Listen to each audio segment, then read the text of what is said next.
Let's go with casual difficulty today. 16 floors is fine.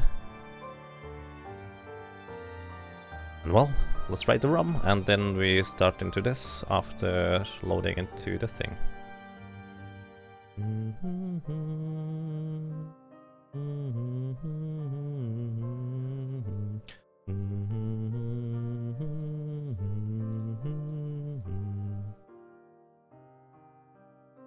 Okay, I really like this music. But now we return back to Secret of Mana music. I know you can't see it yet. Let me just make sure the audio is working. It seems to be fine.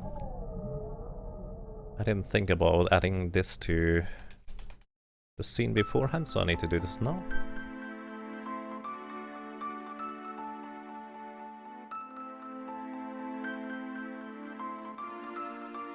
Alrighty, the seed we are going with is called Cthulhu Relia, 16 floors, casual difficulty.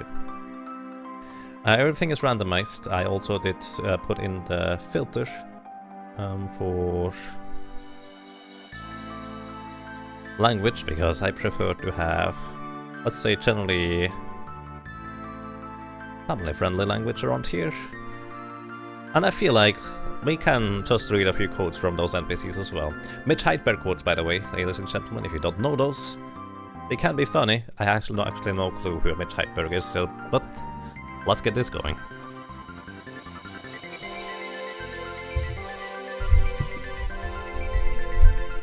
Alrighty. Bet.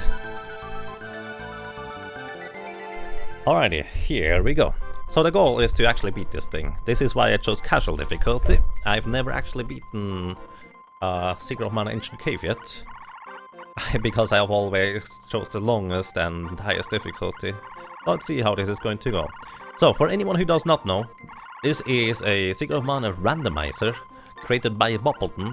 It kind of works like an ancient cave in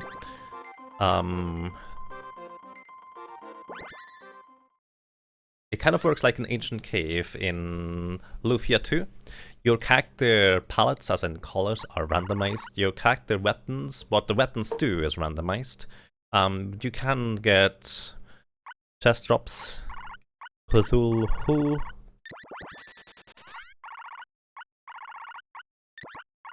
I hear the boomerang throw there. Really. Welcome to Secret of Mana Ancient Cave, version 0.63 by Moppleton. Visit me at twitch.tv/Moppleton, suggestions welcome, or secretofmanaancientcave.blogspot.com. This version is a proof of concept and many things may be broken. All credit to the late great Mitch Heidberg for the NPC dialogue. Alrighty, also maybe I should actually have checked stuff.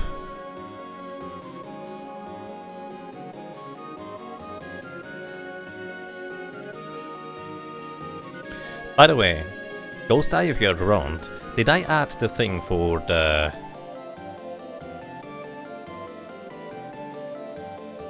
Secret of Evermore portion, or did I forget about that? So either way, the weapons have different properties. Let's see, the Cestus, chance to engulf, that's really good actually. Add strength, which is by the way plus 10 strength, so that's a significant damage increase. Grass, sword, perfect hit rate, may or may not be cursed, adds strength, pretty decent. Vulture adds agility, eh. The Tuncoleti is said to drain the souls of vicious porings it defeats. Perfect hit rate adds constitution, chance to freeze. Chance to freeze is actually kind of bad for us, because enemies transformed into snowmen can no longer be targeted. By the way, is the music a little bit loud on the game? I think you added it. Okay, thank you, Ghostine. And Listem, thank you. Thank you so much for 3 ROMs in a row. Welcome back. I'm glad you enjoyed your stay. If you have any wish where your 3 months should go, as I guess the resubscription of $5 for the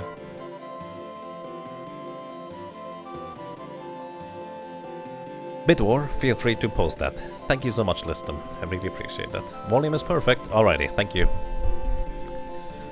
Chance to freeze is bad because you can no longer damage snowmen. And yeah, that's kind of bad. Chance to freeze on the Hammerflail, that's also not so great, because Hammerflail, or the whip in general, is usually the weapon I want to have on AI controlled characters, since they are reasonably good with a whip. Ballista adds strength, humanoid damage. I don't even know whether humanoid damage matters.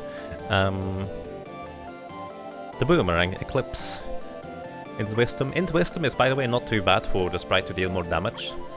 There's his weapon. Starfall, Int Wisdom, Chance to Engulf. Alrighty, with this in mind, I'm going to give the Knuckles to the boy. I'm going to give the lady the Starfall. Now we have 2 weapons with Chance to Engulf. And what we are looking for are caves. There are 4 caves that we're looking for. One of them contains a random Summon Spirit and 2 NPCs. Hi. I went to the Home Depot yesterday, which was unnecessary. I need to go to the Apartment Depot. It's just a bunch of guys standing around going, "We ain't got a fix." Yep. And the second one that is of note in the cave is Nico. Hey, we start actually with 5,000 gold. That's a lot of money. So we buy basic equipment, headband for the boy, armor for all 3 characters, and the Cobra bracelet for all 3 characters. So those are actually really good starting options here. So Nico actually sells you stuff for the regular prices. Also, your item limit instead of 4 is actually 7. Or not.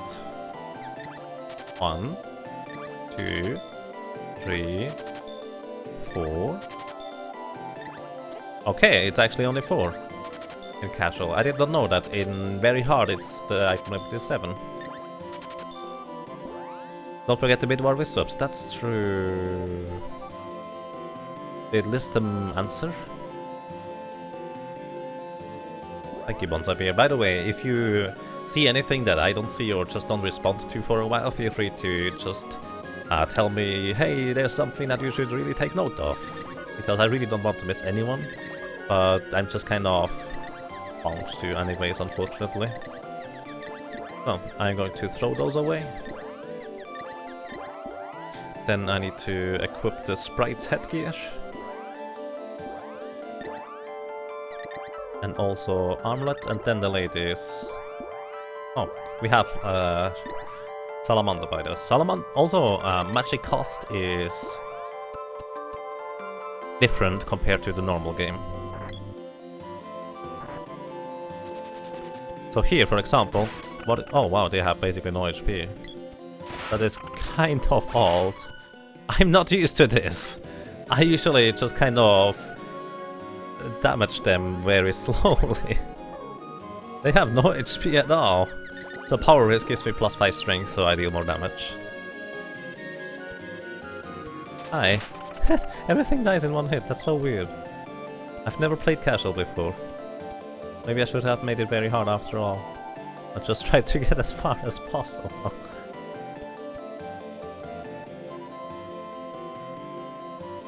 You have too much body meat? I appreciate that. So this is fun, huh? She recovers your HP and MP for 100 gold apparently in casual. This is very handy, and also in case characters are dead, she brings them back to life. Pretty awesome. Wait, what? It looked like that crab spawned an enemy, but in reality the thing was actually hidden below it. And here we have nothing, this is just a bunch of NPCs that don't do anything for us. This is so weird.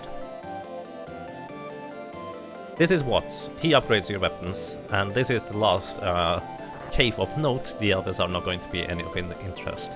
So if you find a random weapon orb, which by the way, chest drop rate is increased to 1 out of 4 times every time you kill an enemy, and 1 out of 4 times in chests you find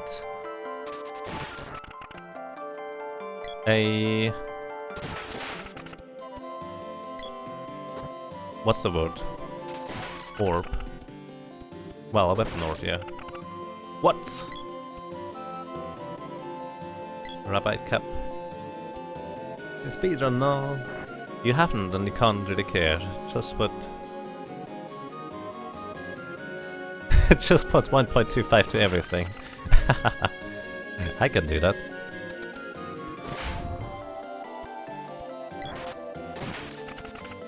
By the way, chest opening is also a lot faster than usual, which definitely is pretty nice. Otherwise the chest opening would take ages.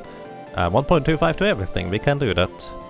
7, that's going to be getting a pretty complicated. 8, 9, 1. 2.25. 133.25. 22.25. Okay. We can do that. Thank you. Appreciate that. And welcome back. This is so weird. Maybe I should not have chosen casual. I feel like it was a mistake. Either way, let's go and find the exit to this area. Boomerang level 1. The exits are usually in the top left, bottom left, top right, bottom left, bottom right areas. I need to kind of wait until the chest could spawn. Level 6 for everybody, that's nice. Lady kills that, that's also nice. We open this chest and also open this chest. Got a whip orb. Hey, that's nice. And a cobra bracelet. I want to actually go and upgrade the whip. Because currently the whip is engulfing enemies, freezing enemies, which is kind of bad for us. Royal Charm is really nice. We get a bandana here. I wonder whether I got multiple ones. No, once. Because sometimes you can interact with chests multiple times, which has really weird results. Okay, the lady is stuck over there, but she teleports to you automatically. You're not blocked by the screen when characters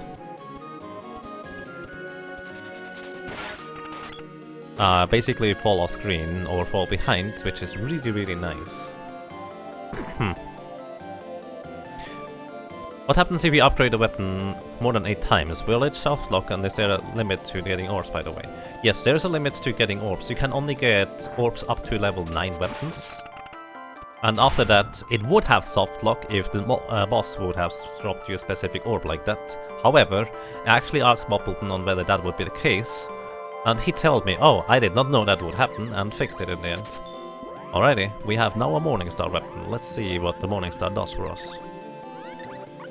Morningstar, chance to poison. Alrighty. I actually prefer that over whatever you have currently. There we go. Chance to poison isn't that great, but it's definitely better than freezing enemies by accident. Also, it allows us to use the whip, because AI control characters are pretty decent with a whip. Banana, bandana.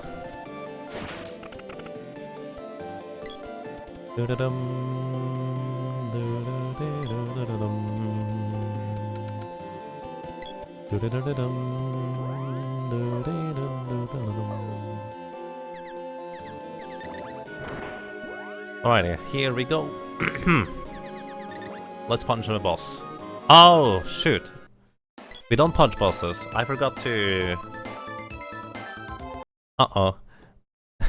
We don't punch bosses. I forgot to put bosses every floor. Alright, let me actually regenerate this with all bosses. Also, I'm just going to put it into hard mode. I think casual is a little bit too easy, honestly. And greetings, Cubic Cat. How are you doing? Good evening to you. Alrighty, this should be now the proper thing. Can you see it? No, you cannot. Let me make sure you can see it.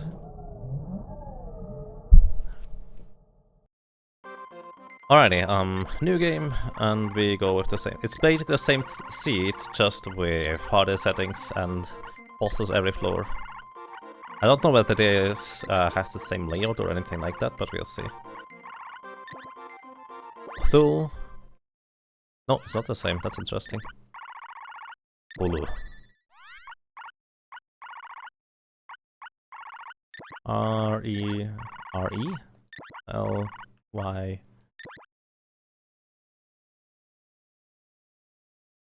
I feel like I wrote that wrong. Let me actually look that up real quick.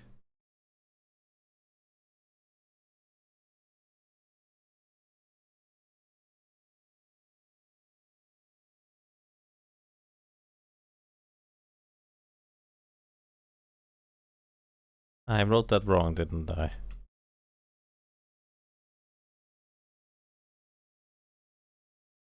Oh, there's an H at the end. We don't have an apostrophe, but that is the seat's name. I could have just looked at the title, so that's okay. You're fine. Glad to hear that. Not tired yet? No, we only just started. Let's put it this way. Well, actually, I was tired when I started. As in started. Because I didn't sleep particularly well, unfortunately. But overall, I'm not going to complain. I feel quite fine.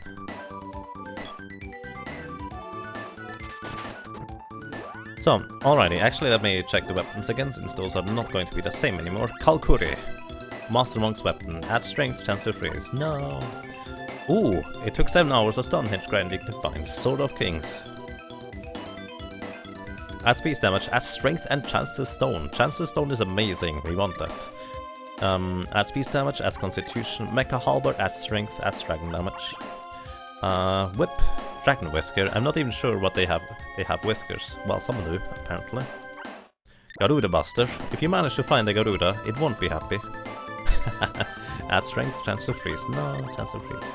Intelligence wisdom, chance to slow. Best used on Octorok, Tactics and Kangaroos with the boomerang. Valkyrie adds intelligence wisdom. Okay, we gave the spear, the whip to the lady, and we are going to be done with that. Yes, indeed, I needed to check my weapons, Alsamia. So here we have Vanna, that's nice. I wonder whether we have starting money.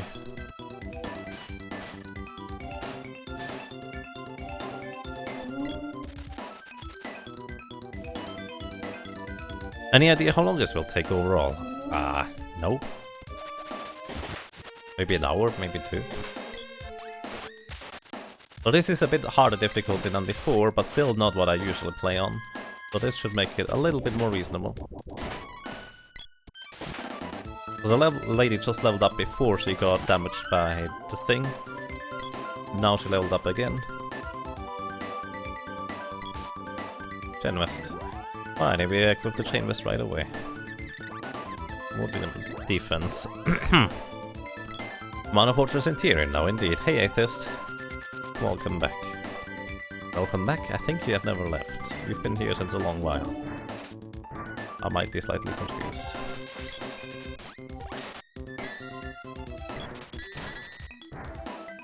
So those Terminator guys, they cannot actually hit me while I'm literally right next to them.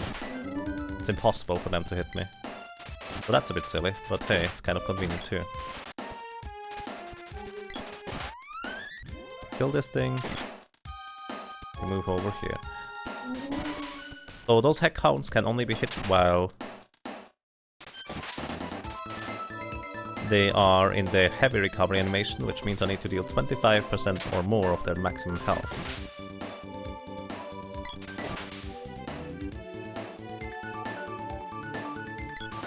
Hey Raven. That's nice, we equip the lady immediately with that.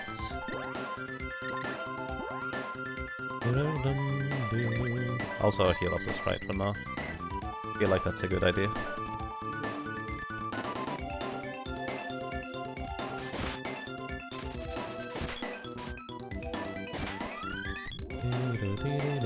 This looks like you can go down there, but apparently not. So yeah, ladies and gentlemen, this is Secret of Mana Ancient Cave hack, which is essentially modifies your ROM to be like a roguelike in Secret of Mana, which is pretty nice overall. It is still in beta, still, well, very much under construction, really. It changes what your weapons do to random things whenever you upgrade them. It's not guaranteed they are going to be doing the same thing, however they will deal more damage, well, most of the time. They have various special abilities, like my sword has the chance to petrify. The higher upgraded the level is on the weapon, the higher the chance of applying the status effect.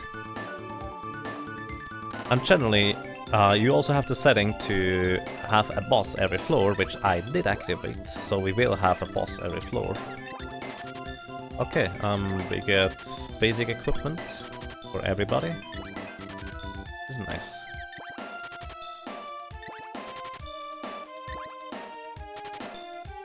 And also, I'm going to buy as many barrels as I can, because barrels are the most overpowered thing in the entire game. Unreachable treasure chest, is that intended? Well, probably not. 5, 6, okay. Maximum amount of items you can have in this mode is apparently 6, or 5, excuse me. Interesting that he changed that up like this. 7, never mind, it is 7. I assume the treasure chest being unreachable is just kind of a consequence of where the enemies can spawn, rather than anything else.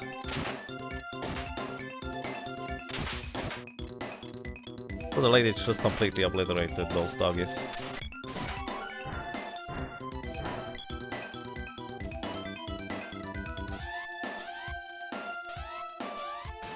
Candy.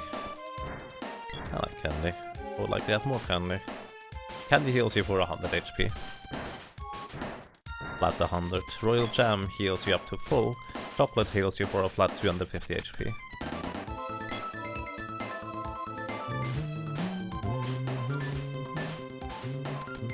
Have I been here before? I have. This is fun as domain. We could heal up if we wanted to, also regenerate our magic points.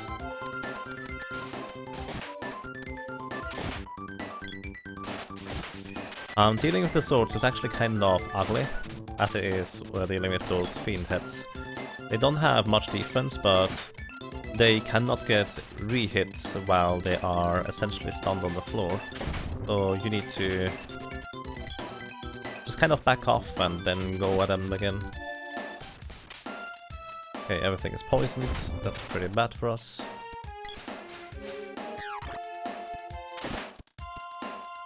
And we need to revive this right now.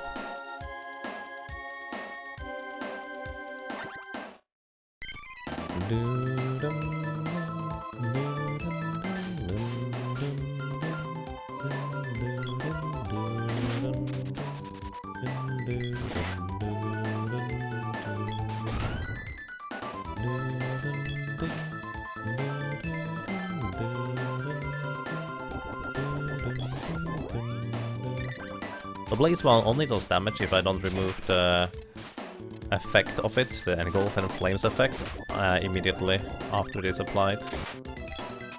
So, well, I remove it immediately. So that helps us tremendously, dealing with those guys.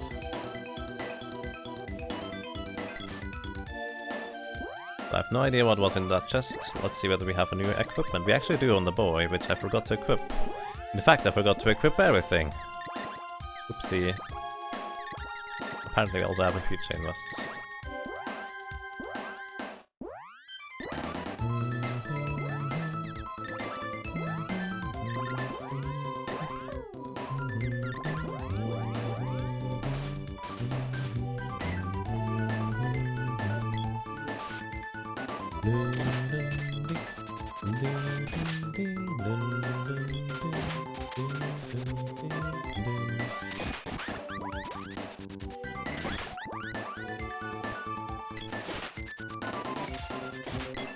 The nice thing about those books is that you can hit them while they are being damaged already.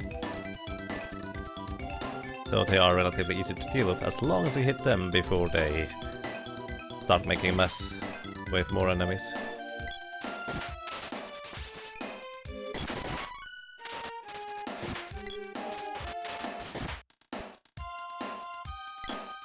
And finally we get our first weapon upgrade. It's a Javelin Orb, alrighty.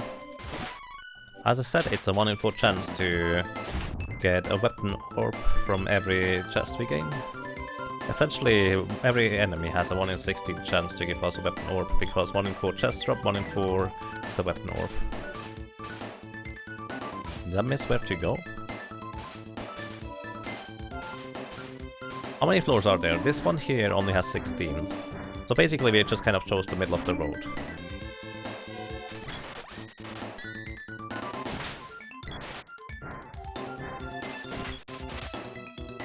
Also, you can stack damage on those guys, which is pretty awesome. Candy.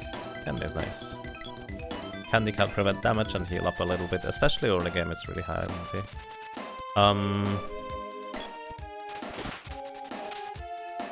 That's a lot of enemies. Just kind of stacked on top of each other. Elbow pad. We don't need that. Are there trap chests in this? No, they are not. All chests are normal. So nice that I don't have to worry about getting the lady back there. This is where Fauna was. This is where I was originally. Where am I missing the exit? Oh, over here, there's more. I see. There's more over here.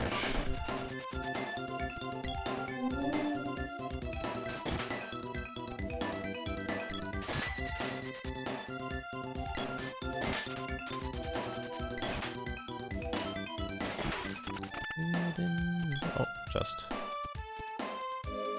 More likely to not get a chest than it is to get one, so just deciding to go on is kind of normal.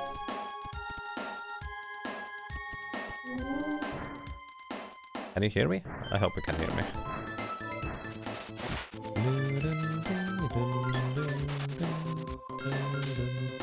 Both of them decide to cast wall. Really guys, we don't even have magic yet. We need to still find the summon spirit for this floor.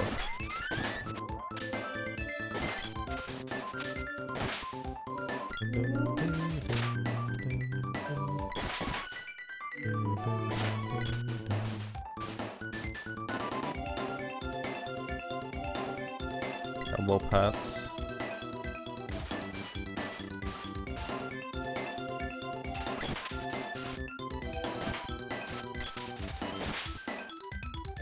Does it make sense to go up here or step back? No, this is not back to the old one. There's nothing over here though, so no reason. This is one of the reasons why I like having whip on me by default as well, because there are whip hole areas in this version now.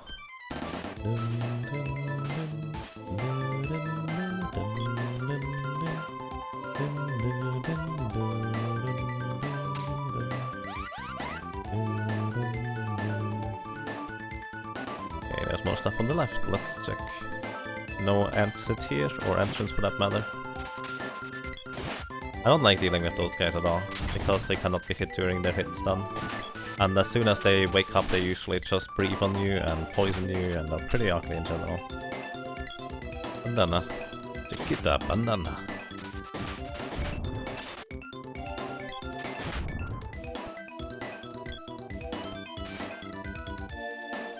Ooh, another weapon orb. What do we get? Javelin orb. Oh, well, that's 2 javelins already. What does the javelin currently have? Oh, I did not know you can actually go up to. That's nice. Intelligence, wisdom, and damage to undead.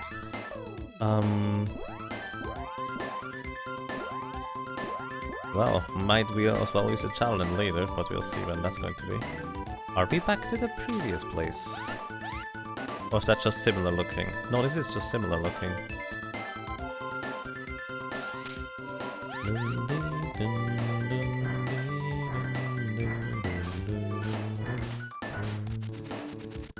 Okay, here's an exit, or entrance for that matter.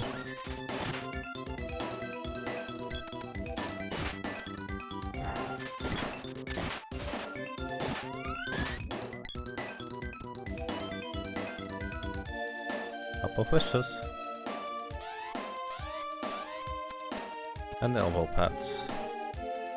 Okay, no one in here of interest. By the way, enemies spawn exactly where you leave them off in the previous area, or where you kill them for that matter. But it's not always going to be the same ones, it depends on which ones are going to be loaded in first. Let me actually make sure that we have enough space to gain new items.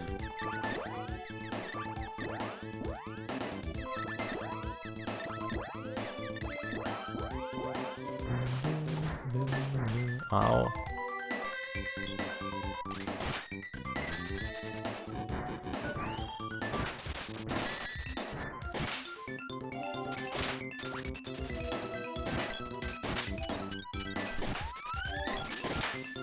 There we go. Basilisk gets killed.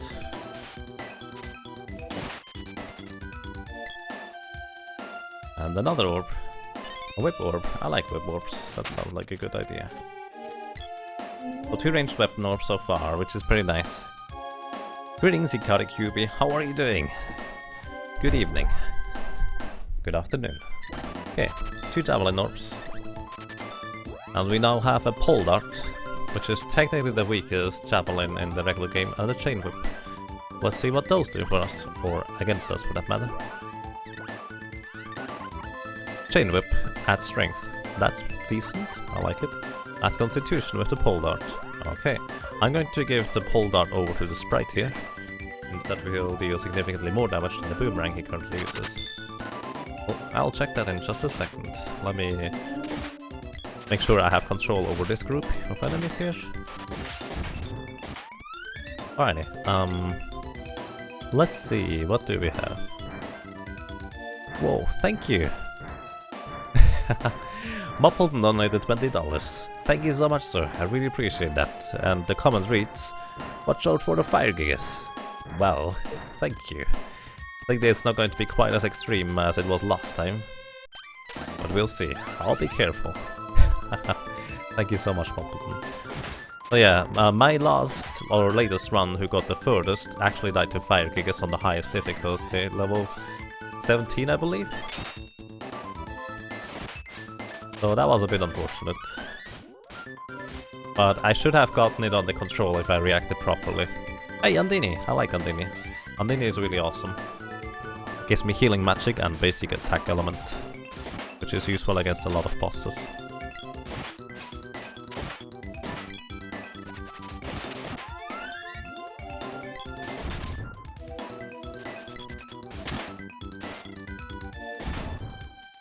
Chain West. Excellent day, I finished Dragon's Dogma earlier. Well, killed the dragon. I still have post-game. And there isn't content. Go to go though. Well, sounds nice. Glad to hear you're having a good day. Also, sorry for the late response. I just kind of still use the very hard mode where if I look away a second it could kill me. Which is not quite that extreme. At least not yet. Maybe later. This is just very only hard. Which, by the way, casual seems a bit too easy. But that's, well, it's casual. What do you expect?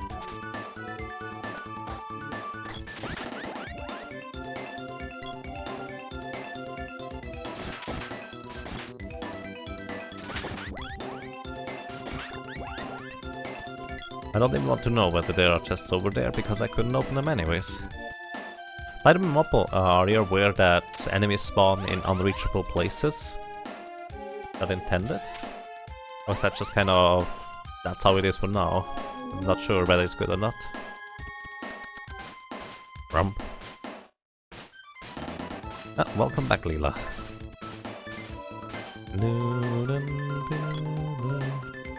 Casual is more of a test mode for me than anything. That's fair. Hey, what's... we have a new weapon to upgrade. The bow. And an axe. I forgot about the axe, actually. Battle axe. And a longbow. Let's see. Longbow. Quite a bit longer than the short bow. Chance to come to use. Perfect hit rate. Constitution. Okay. Battle axe adds strength on the damage. Okay. It's better for bosses. If I want to use that on the boy. Although the javelin is probably currently the weapon of choice. I'm not entirely sure how much stronger or weaker it is compared to other weapons though. We'll see. Ow. Rude. Also, on this mode I may be able to figure out whether I should use plus constitution, since that actually increases my defense. So I have a question, Mobile.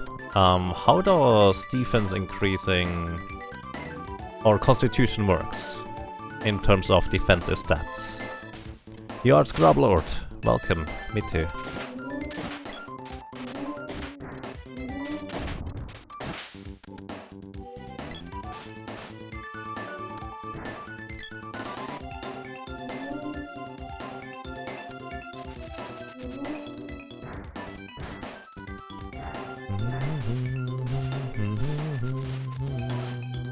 I mean, you need to look at that this way, our atheist. I die in very hard mode, you survive in casual. I think surviving makes more sense. I'm actually not sure how Constitution works. Do you know it could be completely broken and basically be a multiplier for defense and agility for some stuff? And make me almost invulnerable for even on very hard mode, although that's unlikely. Just figure it could be, right? Sword Orb, Sword Orb is currently not being useful, because I don't want to give up the petrification. Hi. I'd like to make a vending machine that sells vending machines. It'd have to be real flippin' big.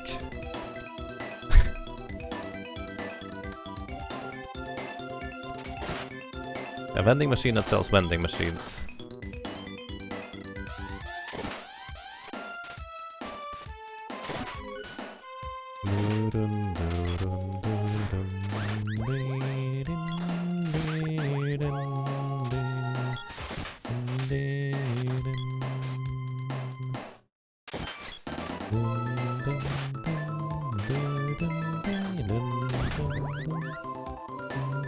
Barrel! Yay, I love barrels. Barrels are very good.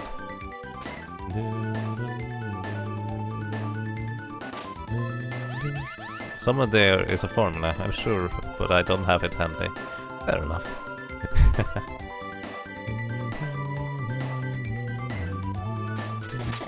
I think we found the exit. Wristband. Alrighty. So, this time around, as I said, it is all bosses on every floor. Let's see what we have on the first floor here. Minoros. Alrighty. I will definitely want to use a ranged weapon on the boy. I'm going to give him the javelin. I don't know whether this is actually relevant at all. How much damage do you do? 8. Well, that's not a whole lot. 19, that's a little bit more. I'm so used to basically those things one-shotting me that I did not think I could just straight up tank him like that. Is that the lady or the boy? It's the lady.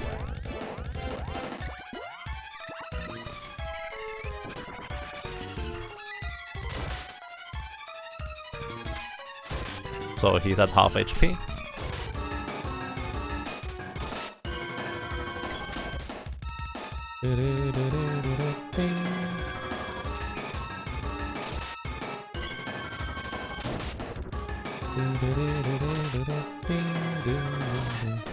And there we go.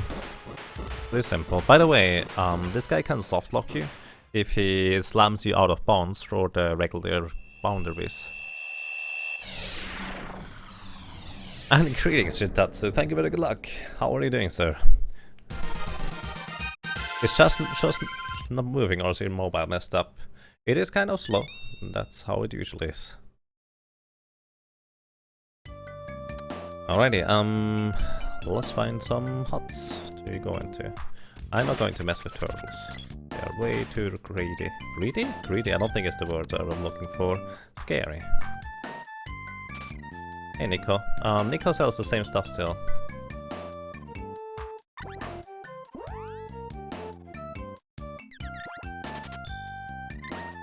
Or so I thought. Did I find Nico in the previous floor?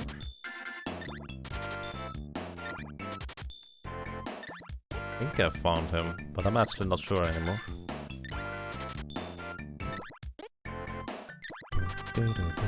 By the way, is it intended that casual mode has an item limit of 4?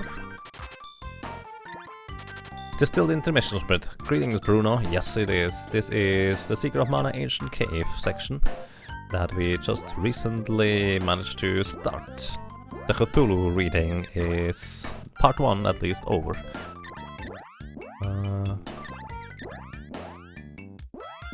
Well, alrighty, I would definitely want to have power wrists from everybody. Increases strength by 5, increasing basically just flat out damage. And also a new hat for the sprite.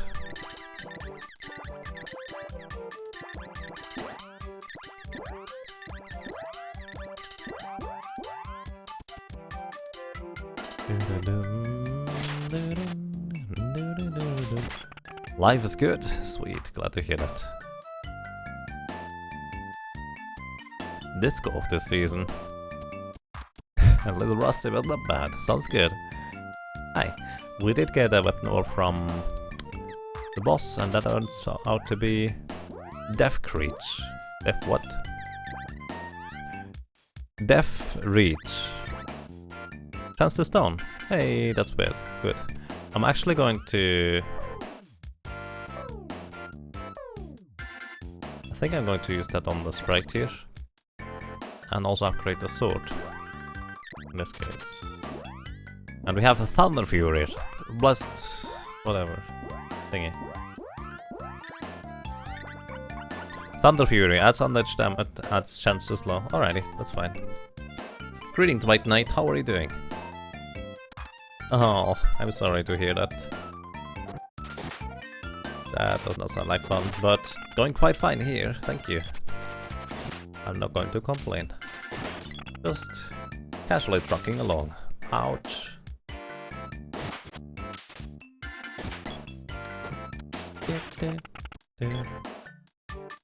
Death Reach was borrowed from Diablo 3. I see. What's with the pallets outside? Lucent Beam glitch again? I do not remember anyone casting any spells on me outside of Flame Wall. Flame Wall is actually the only spell that hit me. Lost Orb. That's nice.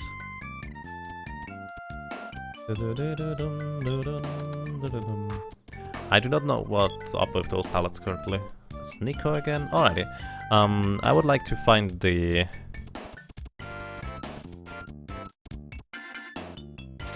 hut for the Summon Spirit to just basically add more to my arsenal. There's the exit, that's good to know.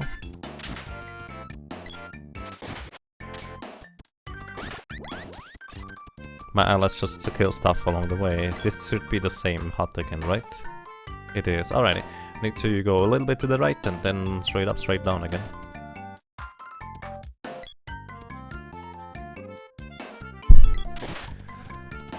So by the way, this map here wraps around. So finding your way around it is kind of a bit tricky sometimes, but you get used to it.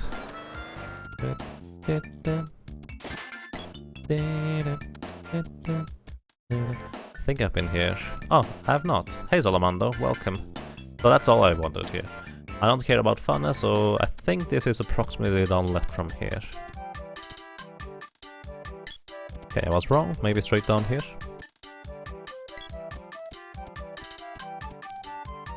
Over there? No? Somewhere around here. Is not it? That's a lot of huts.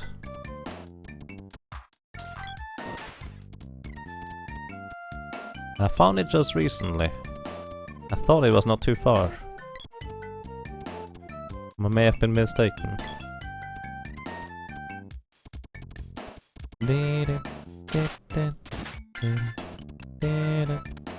Oh, arrow points to the left.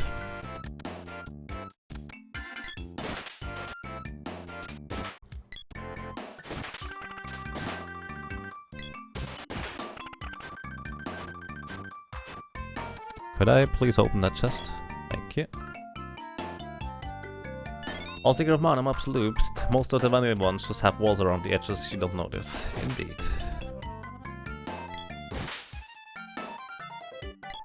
Some loop in actually really weird ways. Did you know, Moppeln, have you ever looked into as to why the Mushroom Village map loops in such a weird way? As in just the entrance to the Mushroom King Castle? If you walk far enough to the left out of bounds, you eventually get teleported out of nowhere into just a wrap around this thing. It's really strange. I missed the exit again. Where is it?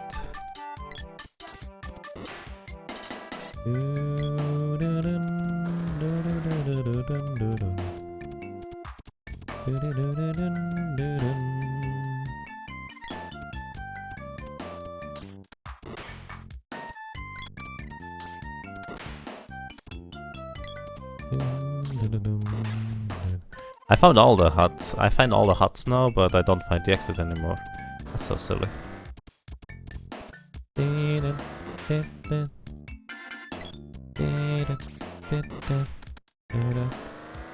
Pretty sure the diagonal approach does not work out well.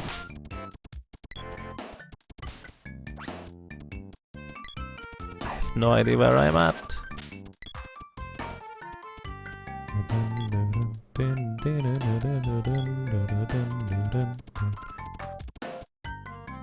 Maybe I should have taken the exit when I had the opportunity to.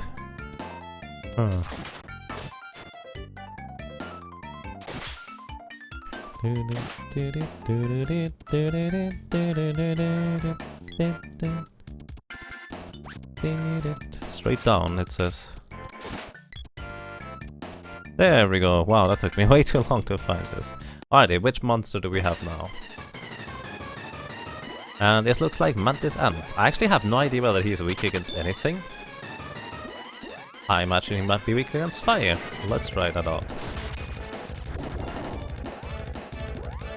I'll check that in a second here. 89 damage, not too bad. Let's try Ondini.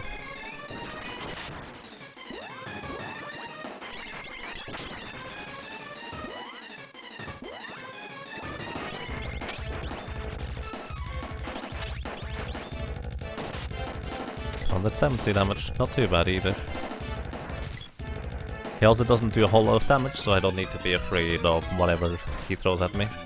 I just hit him with my projectile weapons once in a while.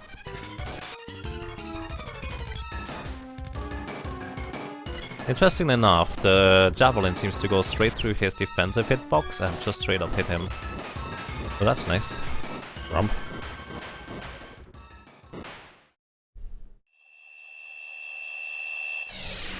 Yes, the Outer Revive is actually an event that happens specifically in the Secret of Mana Arena place. And it doesn't even happen the second time anymore if you refight Mantis Ant in the original game. Where is my...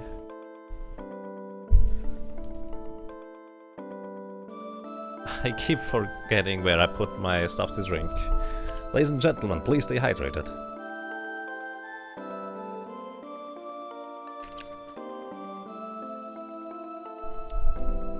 So, alrighty, let me actually check the thing before I forget about it, because I almost forgot about it. Wow, holy smokes, that's a lot of money. BW Ezo donated $52.06. Thank you so much. That is really generous of you. Thank you so much. And he says, just put it towards, to whatever. Sorry, can't think of a better message. Thank you so much, sir. Thank you so much for that, BW Ezo. I really appreciate that. What I would like to put it towards is... Let me put it like this, I really like Sword of Mana, Sword of Mana, so... How much was it? 5206. So 7306. Thank you so much, BW. I really appreciate that. Let me put this over here for now. Alrighty, let's continue.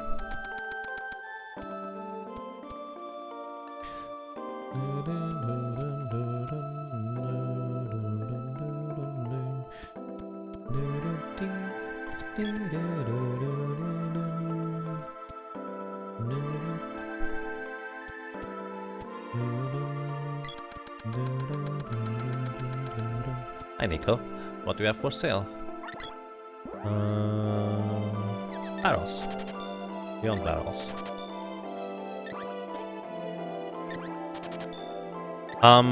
Greetings Grooved. When will I continue with the solo boy run? After this one either dies or we finish it. This is going to go approximately an hour longer, and afterwards I should basically go back to the boy solo run.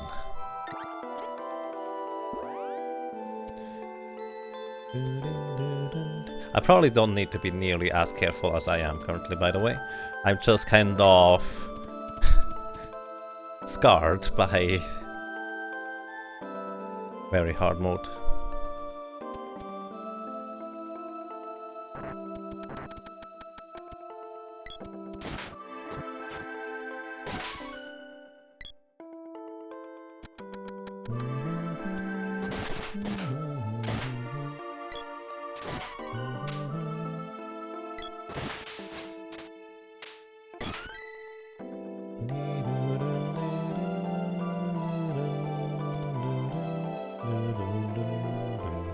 Hi, Thanatos.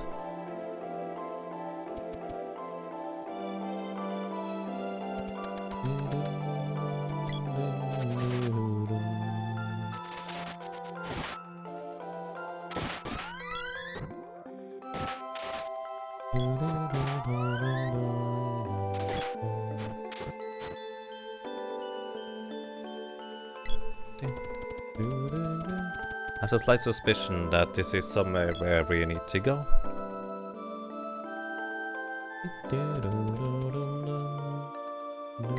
Hi, what's... hey. Wait. I need to talk to you. So we get a new javelin now. Sweet, thank you. I'm upgrading the gloves as well and the sword. We now have a power glove and a sword. Shout out to Zen Saga. Power glove, chance to engulf, nice. Tower sword, chance to slow intelligence and wisdom for the sprite. That's actually pretty nice. Battle axe, still the same. Low javelin, adds agility. Okay, we are actually going to exchange this.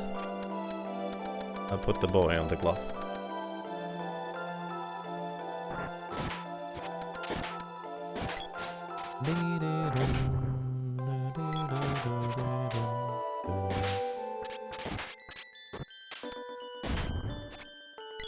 Invest. That's nice. Hair ribbon. Okay.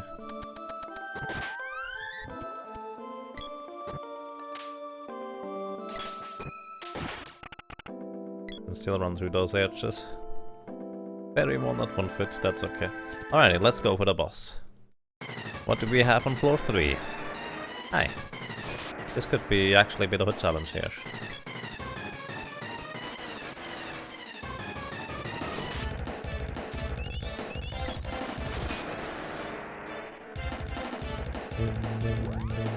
I wonder what happens if...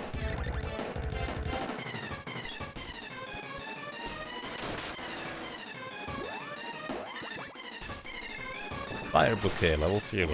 So the idea of Fire Bouquet here is to reduce his attack power, so he will no longer be able to actually damage us. Since his attack damage seems to be rather low, we can just kind of straight up fight him, it seems.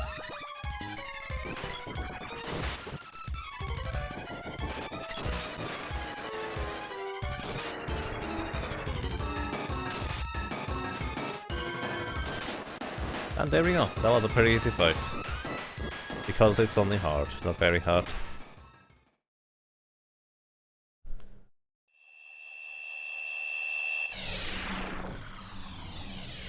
Yes, actually, ladies and gentlemen, visit Sigurd of Mana Ancient Cave block. You will see actually a pretty extensive post on the tile sets and ideas that you find there. Hey, we have a snowy place. Engulfed flames. How rude.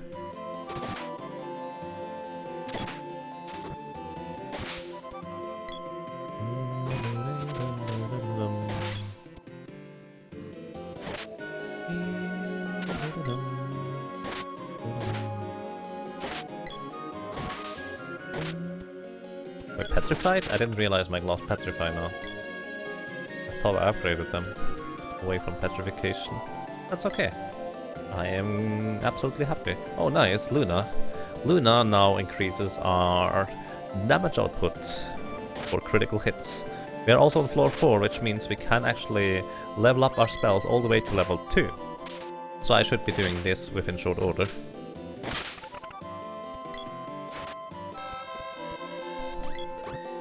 Petrified this guy apparently. Making sure he's dead. Oh. Bring it on.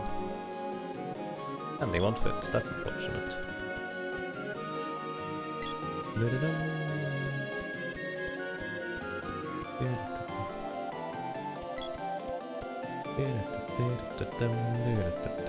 Hi Nico, you have new stuff here? Seems like he has new stuff every floor currently. I'm not. Alrighty. I so far didn't need any barrels, which is kind of surprising.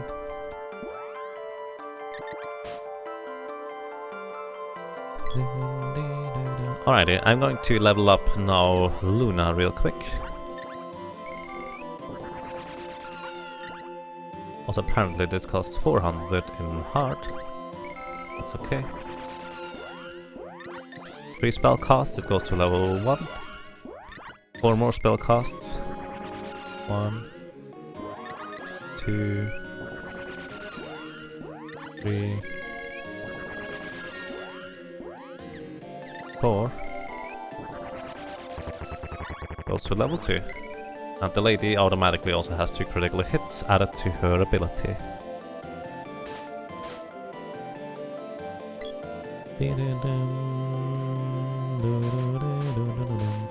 Actually, I think I'm going to do it like this. The sprite is going to equip the sword, because the sword adds intelligence and wisdom, which will help him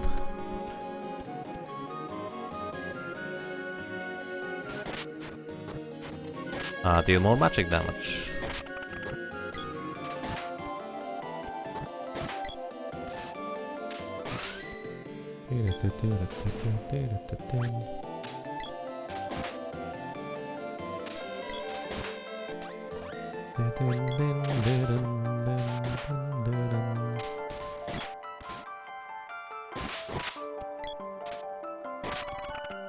Okay, let's see.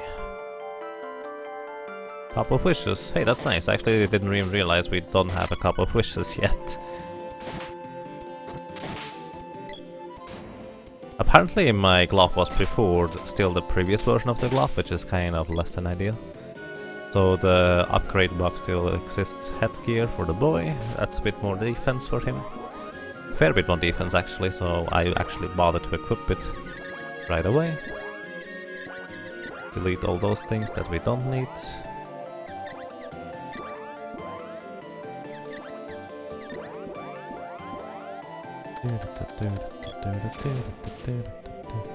Wow. That's not nice. It's actually kind of rude.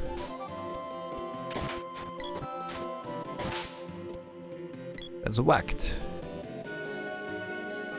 So, the exits usually are just kind of cross-map from where you start. You just need to find your way to that place. Just. And another weapon orb. What is it? Spear. Okay, we haven't had a spear yet. I'm not sure about upgrading all the possible weapons, since that usually does not result in anything really. Okay, this is at that end. And another weapon orb though, so that's nice. Whip orb, I approve. I would like to have more whip orbs, as long as it doesn't result in a whip that freezes enemies. I'm completely fine with this.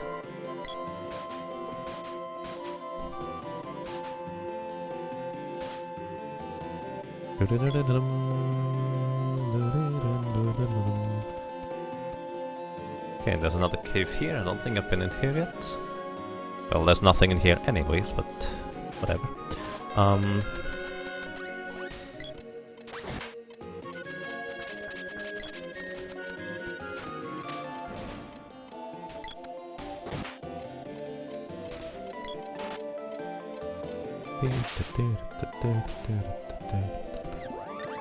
I'd like you to heal everybody.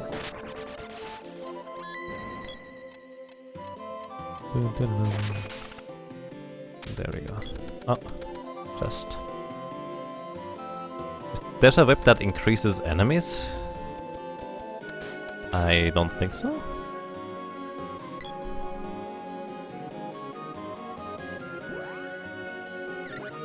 So let's see, sword upgrade, apocalypse now, bovine bardish, and whip is just the whip now. Alrighty, let's see which weapon is the best for us. So apocalypse, chance to confuse, intelligence, wisdom, I take it. Bovine bardish adds agility, whatever. And whip adds agility. Okay, I'm actually going to make sure that the lady has a new whip. Just unequip it and equip it again, because it doesn't seem to automatically update. Actually, same deal with the sprite. Just going to make sure the sprite has the new weapon now. chest again. Royal Jam, 1 foot. That's unfortunate. Enemies being confused is actually kind of handy because they can no longer cast spells as well.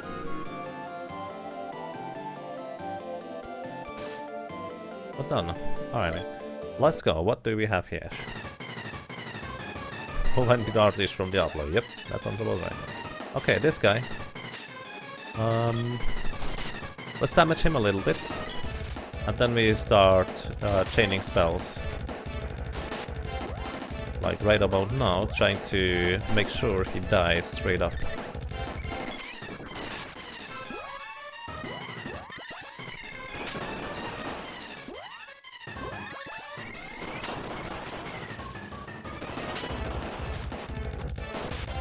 So I think he should be dead. Nope. Alright, he had more HP than I anticipated. It's less than ideal. Oh, Spidey. That's a bad idea. To be fair, we can actually stack more damage on him if we let him get eaten. Not during that animation, apparently not.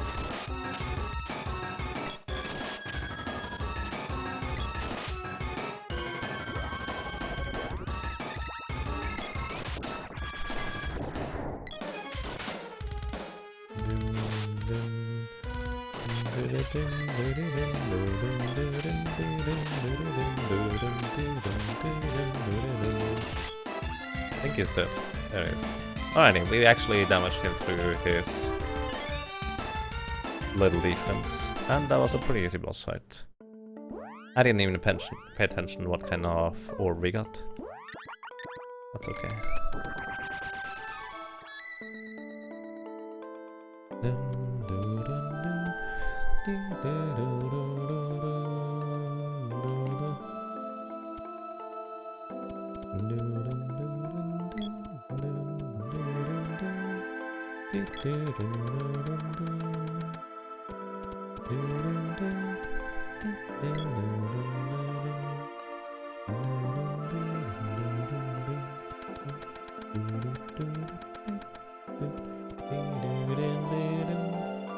I would like to find the summon spirit in here and then we just move on. Also, I just realized I could have used Luna for more enhanced damage as well, which I kind of forgot about that, but it also was not necessary.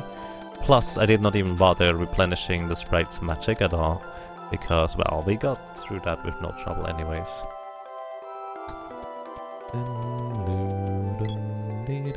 Hi. Let's see. The thing is, if the summon spirit was one of those NPCs wandering around, I would have no idea whether I missed him or got him. Hey, fun. Actually, I probably have enough money anyways. Let me just...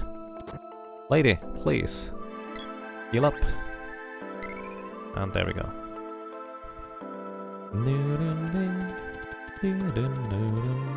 Hi. Riot is nice, because the lady can then revive someone. Also, the sprite has a pretty decent neutral damage option with burst.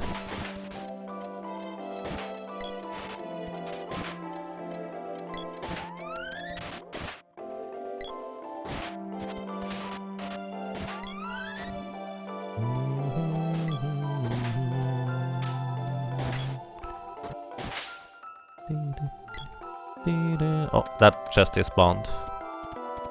That's unfortunate. I should have known. Chests tend to despawn, or enemies tend to despawn really quickly off screen.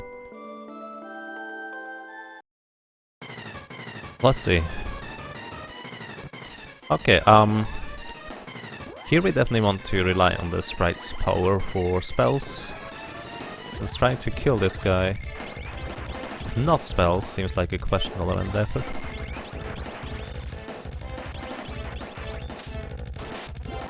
That's also a lot of damage. This should be more damage now. Good night.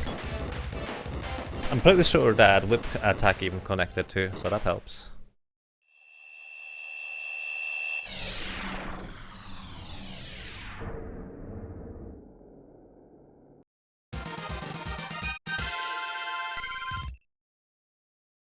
My goodness.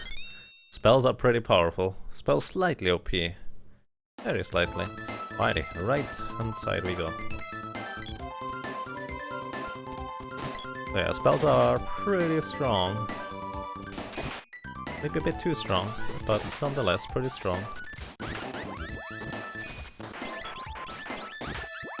Personally, I approve of them having that level of power in very hard, as long as magic is sufficiently difficult to acquire.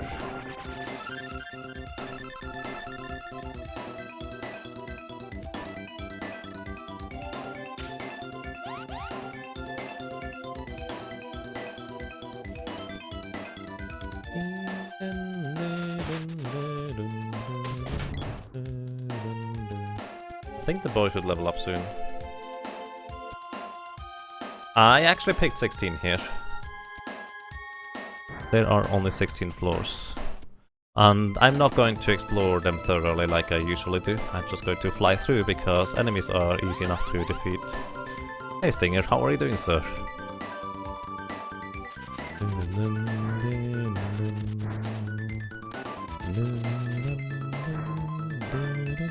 Oh. How? Wow! Range! Holy smokes! This guy!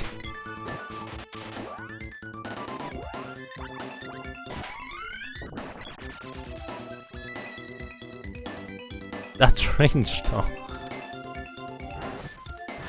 You're good, just been lurking. Alrighty, enjoy the lurking! I think that's too late. Might as well try. I only have 3 cups of wishes. Okay, too late. That was too late.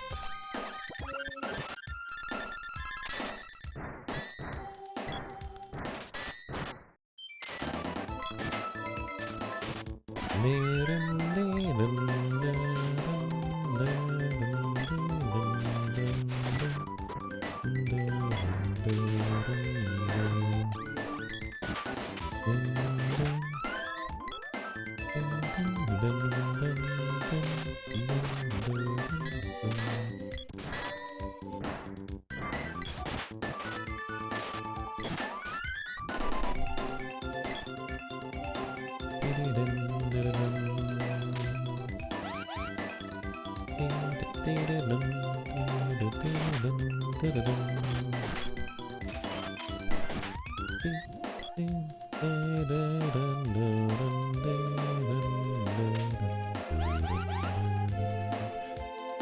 right.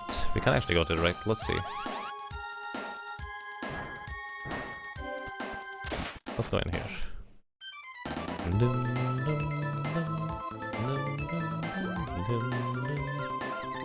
The Light Trident is actually pretty high level now already. I am actually inclined to go and give this to someone at least. Constant Golf is nice, but whatever. Adds agility. Fear adds intelligence, wisdom. I'm actually going to use the boy mainly again and give the Light Trident to the sprite.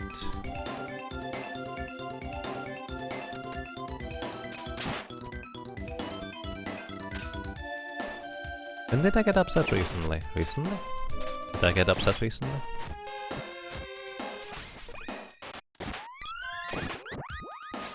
I do not recall.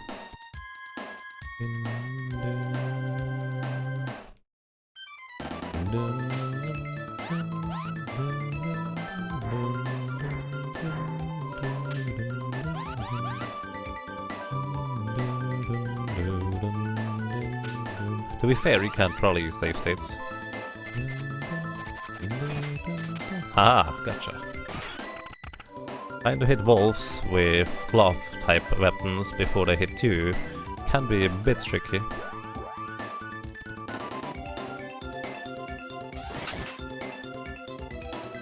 At this point, caves and islands are pretty much my favorite areas because you can reach the exits rather quickly compared to the Mana Fortress, which almost always takes a pretty lengthy amount of time. I did not do that right. Going to cast this. can revive.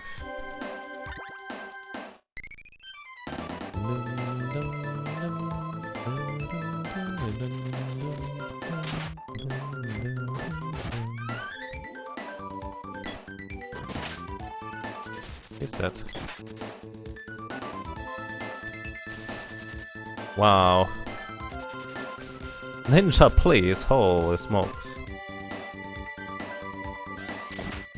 World Cup. Rude.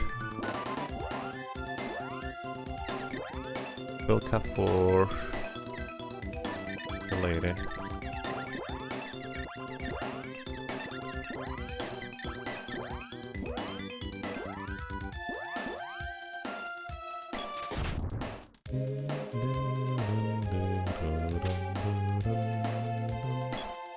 Val won't fit. Kappa Fortress, Kappa Fortress, Kappa Fortress. Wow, that's a lot of Kappa Fortresses. Is TMR raid? Is it TMR raid? Good evening, everybody. The Kappa Fortress. Are you already the Mana Fortress? That would be insanely quick progress, but...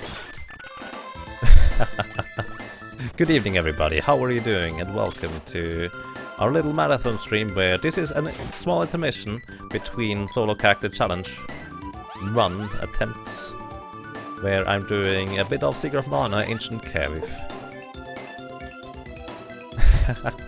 TMR, thank you so much for the road raid and host, the road and haste. Sure. Welcome everybody. Ladies and gentlemen, this is a little stream where I'm doing a marathon type stream to complete all solo character challenges for Seeker of Mana in one sitting. Solo character challenge, if you don't know, is essentially completing the game with a single character each time. We already completed the Sprite solo character challenge. Next up is going to be the Boy solo character challenge, which is significantly more difficult. And last is going to be the Lady solo challenge. For that we will be using quite a few trickery and interesting maneuvers, so to speak. And if we reach a certain goal on the left side, you can see the solo character challenge for the Lady will actually be glitchless. Ordinarily I do tend to use quite a few glitches along the way to help me, since solo character challenges can be quite ridiculous already, even with using glitches. So that's how I handle that. So yeah, welcome everybody. Hope you're having a lovely evening. If you have any questions, anything at all, feel free to ask and I'll try to answer if I see the questions in chat anyways. I hope so. Rude.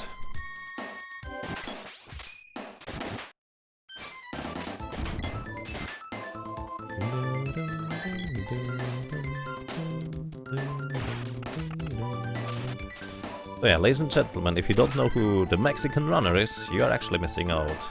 Because he is one of the most amazing players you can find, and he did recently complete his journey through, well, completing literally all NES games. All of them, legit, straight up. Took him quite a lengthy amount of time in time standards, however, he was still considerably a lot faster than your average player would be, considering how fast he learns and how quickly adapts to games. It's pretty awesome to watch him. He's also a great guy, so I highly recommend you watch him. So, we reach the next floor, let's go and see what we get. This is the Kettlekin. Kettlekin is kind of a straightforward boss. Let's see. I would like to have a ranged weapon. 90 damage, that's good. I would like the Lady to increase my... not you. Increase my damage, and here I want the Sprite to absorb MP.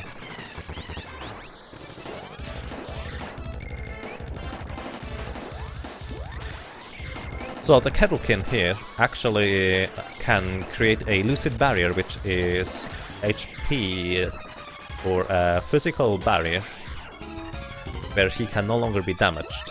My goal is to run him out of magic by just magic absorbing him, so he cannot create that Lucid Barrier anymore.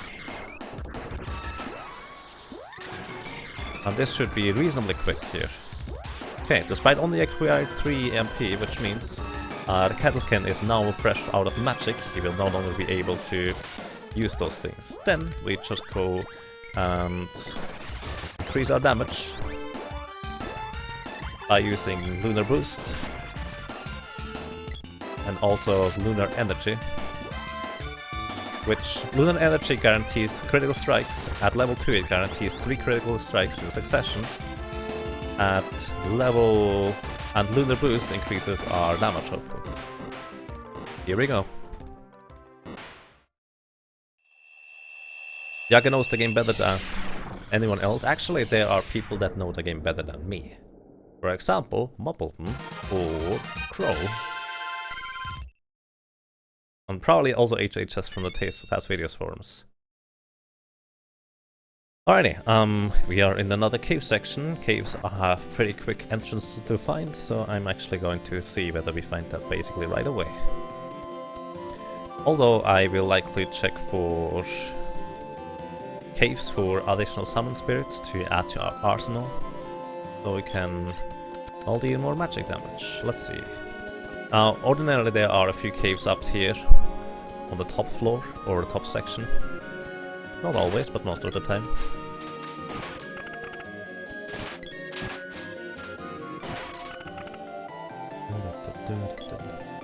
By the way, I gave the boy the... I gave the boy the javelin weapon because he is generally the one who has the highest base strength and thus would deal the most damage with just basic attacks. I did not care about charging up the weapon. If I did, the sprite actually has the spear at higher level, or the javelin, I guess. Waterfall cabin, indeed. This isn't vanilla? No, not quite.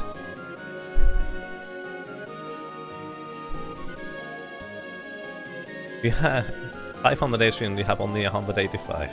Feels over experienced mind. Well, I mean, 500 HP is pretty awesome. It helps you tremendously throughout the game, so don't worry.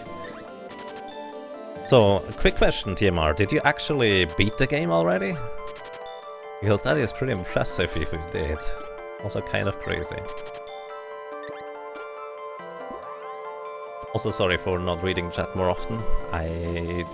I'm still in the mode where I play on very hard, and on very hard mode you cannot really take your eyes off the screen, because otherwise you might die within a second. So that can happen. So, the gloves currently have the ability to engulf enemies in flames, so if that happens I can just easily combo them to death, so that's one of the methods I try to use. Another cave. Let's see what we have in here. This is fun. She recovers our health and MP. In this hack, by the way, your MP recovers on every level up, which is not the case in regular gameplay. You only have left the Mana Fortress. Wow. That is some serious progress. Holy smokes, though. That's pretty awesome. What do you think of the game? That's kind of an honest opinion. I know a lot of people really like the game, but there are definitely some questionable things about it. I'm curious.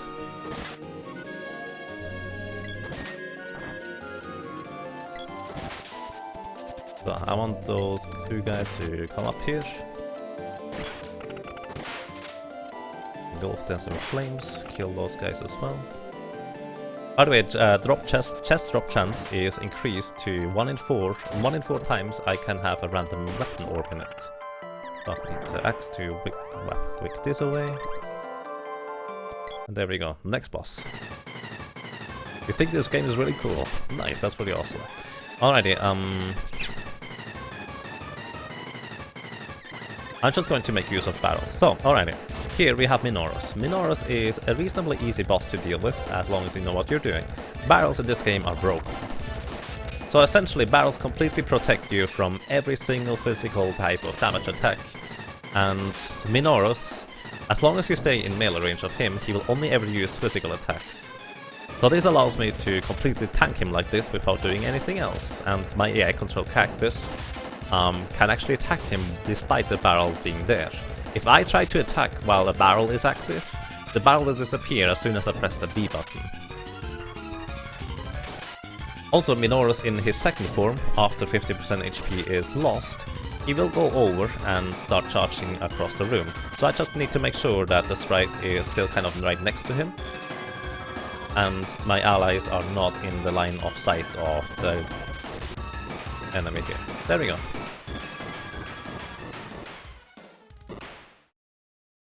Does this hack change any of the hitboxes or the hit formula? Yes, actually it does. The hitboxes do not change, however, enemies in Sigurd of Mana either have evasion or they don't, in the regular game anyways. That means if they have evasion, it's usually about 30% of the time you don't hit. It's actually not hitboxes, it's chance. 30% of the time you don't hit, that's just how it is. Nothing you can do about that. I know how to hit them, I know how the hitbox looks, so that helps me. But it's just kind of most of the time it's not actually hitboxes not hitting, it's literally chance. Or what can also happen is a lot of enemies are invulnerable during certain animation or animation phases. To demonstrate this, let me show you real quick. There's an enemy. For example, this crab here. When I hit him, and he goes into his stunned animation, you can no longer hit him more unless he's engulfed in flames, which is why engulfed status is so good. For those squids, you can always hit them, no matter which status they are, except for when they are standing up. So there are a lot of little details as to what you can and cannot know. Also here, there are only 2 NPCs here, so that means there is no summon spirit to be gained on this floor. Those turtles, if they get into their hit stun animation, you can hit them just generally again. Those fish, you can only hit them if they go into their lightly hit animation. This one is the heavy hit animation. You cannot hit, pile on damage on them if they get into that animation. It's just all... pretty much every enemy is unique on how you can hit him or cannot hit him. And it's kind of deterministic. The hitboxes are almost never the cause, it's just kind of... you just need to know how it works, really. There is not a better way to explain it. So this, when he is like this frog, he can get hit. But if he is in his lighter damage animation, he cannot get hit. It's just all stuff that you either know or you don't. Because I've been speedrunning and playing this game quite a while, I do know those things, but it's not obvious for casual players.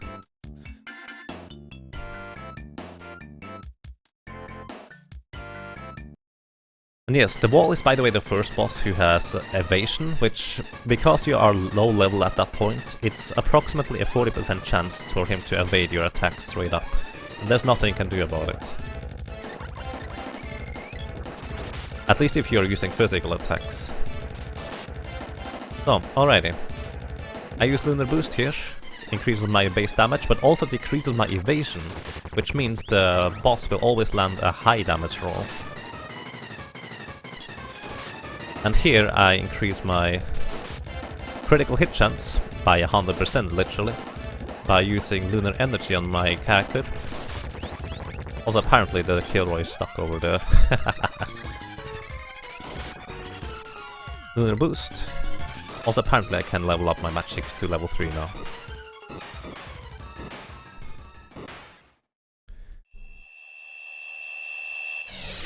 Some manathon? It doesn't sound rude.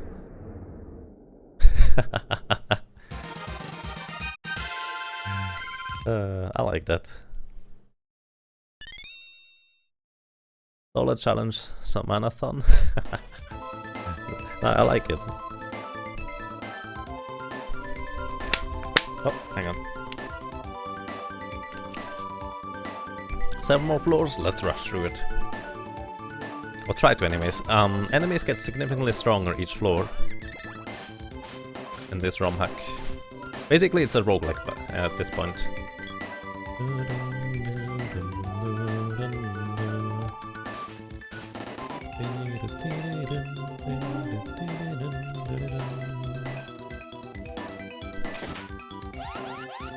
By the way, rope pulls are super weird in this game. Can't really abuse their physics and mechanics.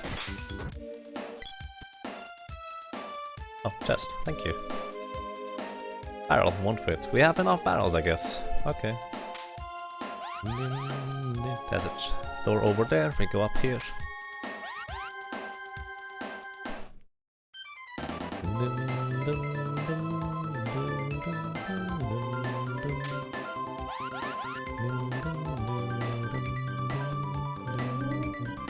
There's something over here? No, that's a dead end. Alrighty. Lance is so good. Yes. Yes. I love the spear or lance, whatever you want to call it. It's so awesome. It's my favorite weapon in the game. The axe is also pretty decent.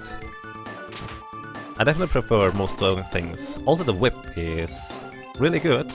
And the bow actually has surprising potential, I dare to say. You could go back on your javelin. Hi, fun. Sure.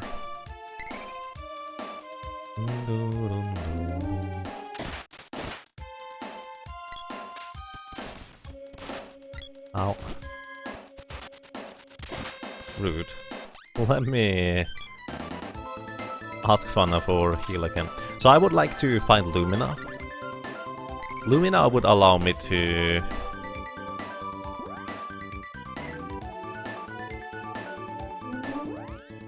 do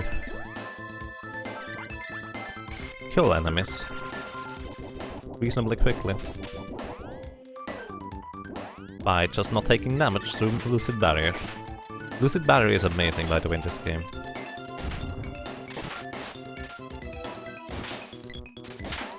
Alrighty, here we go.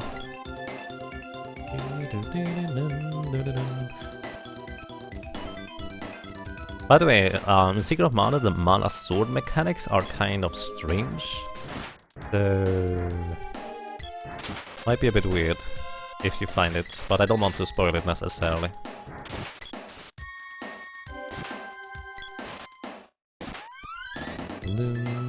Oh, chest. Javelin is just a better bow. I actually like the bow better than the javelin.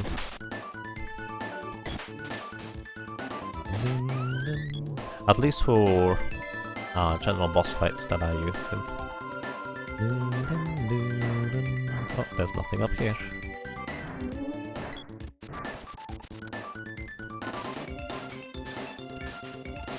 Black though. Oh. Ouch. I think the boy is dead. You can revive the boy from 0 HP, or any character for that matter, from 0 HP if you use Cure Water or Royal Jam on it. It does not work with regular healing items if they have 0 HP already.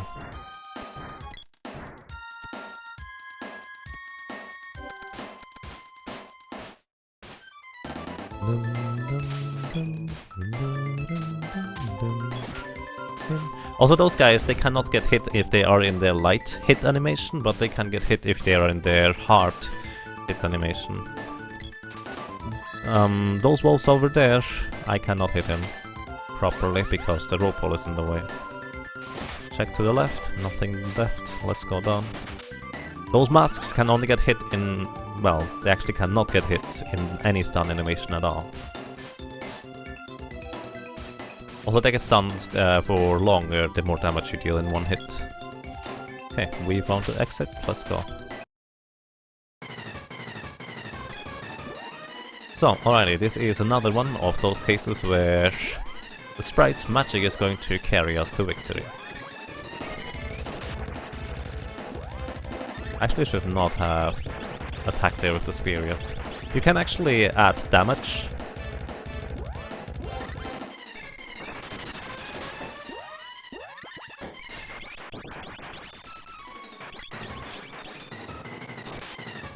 on top of using spells.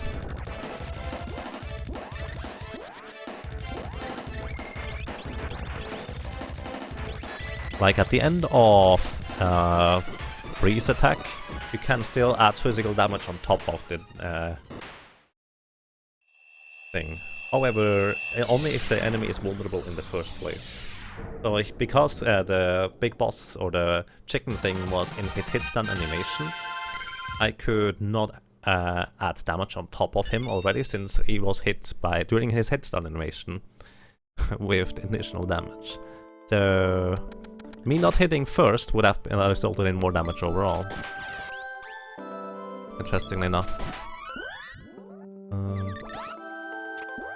So I want to get my glove back to be able to engulf them in flames.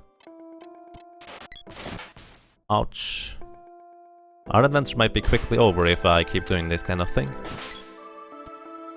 Because now enemies start doing some serious damage. Especially if I don't get Lumina soon.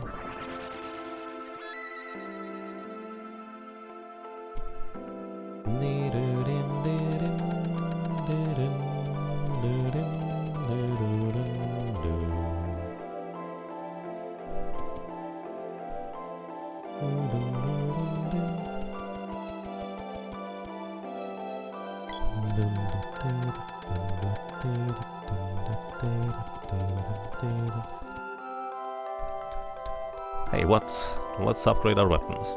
Okay, which one's ready? Hey, the glove can get upgraded, that's good. The axe I'm not too much of a fan of. Let's see, the boomerang I think as well. It looks weird. Yep. Can I get actually upgraded multiple times? I probably missed that earlier because it looked kind of grey as well. So let's see, the God Hand, chance to slow. Not that great. Chakram, chance to freeze. Oh no, thank you. God Hand is 4 out of 4. Apocalypse is 4 out of 4 as well. Light Trident is pretty much the strongest weapon we have currently. Hey Nika, that's nice. In this area, by the way, the goal is to just climb to the top. Oh, we have Frosty Rings. Going to buy 3 of those. They actually protect you from getting either Snowman or Engulfed in Flames. I don't know which one it was. Either way, it's overall pretty good. I want 1 of those and 1 of those. Okay, now we have new equipment for our characters. Spike, a helmet for the boy, which I acquired a while ago and kind of neglected to put on. Better armor for the boy by 3 defense. Better armor for everybody on the Frosty Rings here by quite a margin. Power Risk gives you +5 strength, but at this point armor is more valuable, I dare to say. So the lady needs to equip the sprite with the headgear here. The lady equips the ninja suit, 7 more defense. And there we go, everybody equipped. Let's go. The only thing I need to find in here now would be the summon spirit, but I'm not going to waste too much time trying to find it.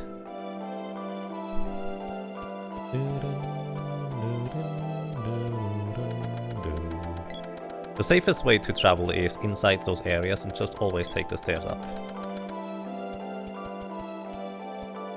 The exits towards the down is always outside. The way that exactly goes, no clue, but it's just always up, up, up in order for us to get to the exit. Let's see, did he drop anything? He did drop something. You cannot hit ghosts with physical weapons at all, you need to use spells. By the way, those ghosts in the Pure Lands drop some really good equipment too. Oh. This is a staircase down, I might take it, but let's see what's on the left side here. Oh well. Surprise, this is also a staircase down. So this is pretty much the exact same place, this is fun. A chair, yep.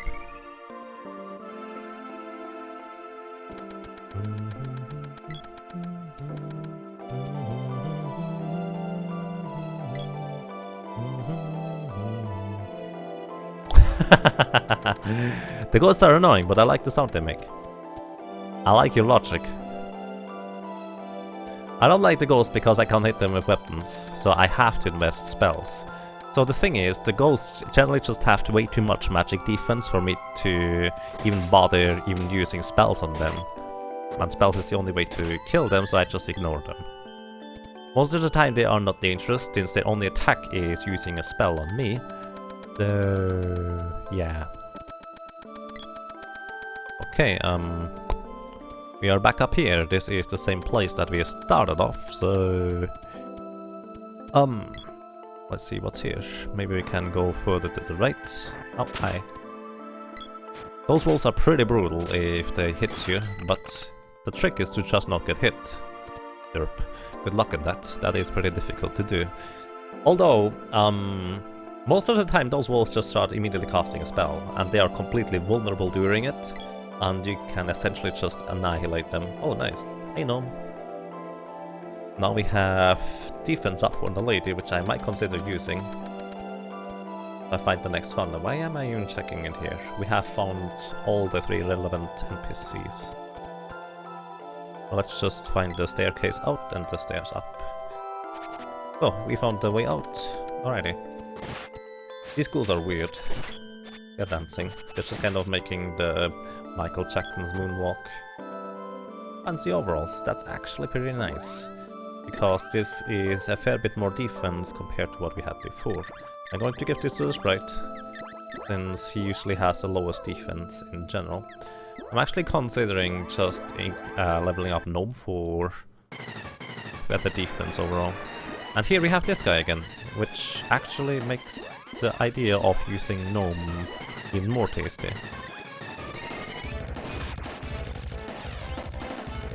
So defense up increases your defense by 25%. Higher levels literally is only just for duration.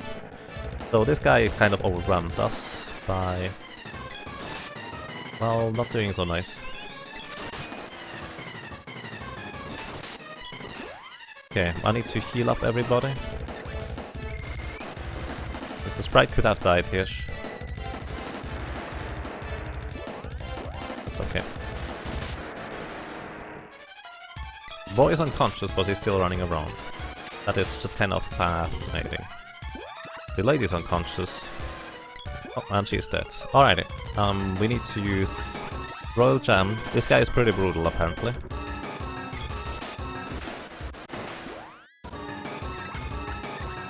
Alrighty. Okay. I'm going to exchange the weapon with the boy here. So he has a ranged weapon, and I'm going to start using barrels again. Barrels are really, really good in this game.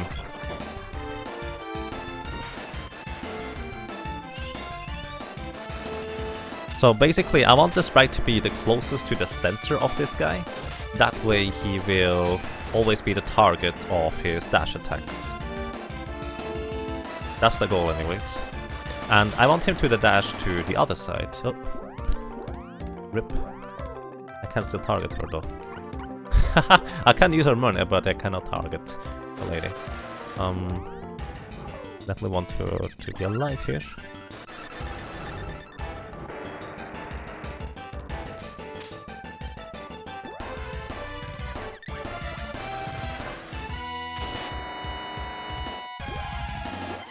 So, alrighty, Fire Bouquet to lower his attack power. Not even sure that does anything for me.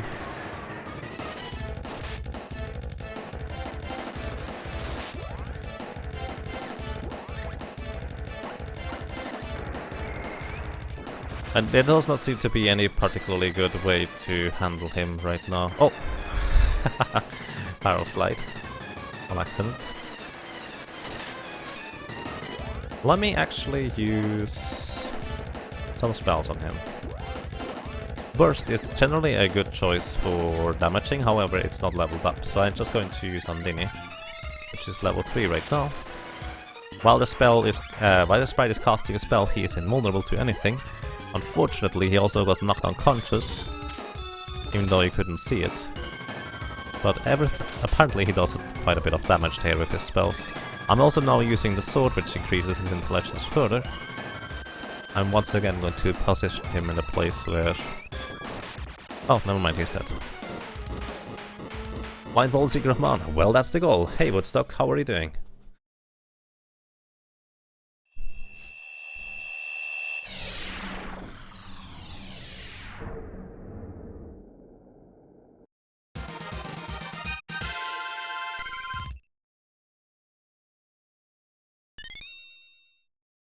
Alrighty, we are now on floor number 11.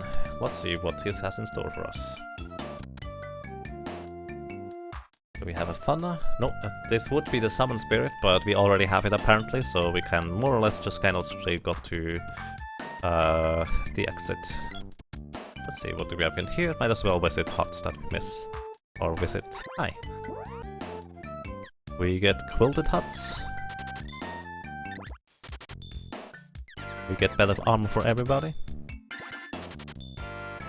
And I believe golem rings are better than what we have. I'm not sure about that one though. Alrighty. New equipment. Might as well use it. We have way more frequently upgraded equipment compared to what it was before, honestly. Which is way more enjoyable. At least it feels like equipment has some form of impact instead of just hoping that I get Lumina in very hard. This is actually less. Never mind. Let's go.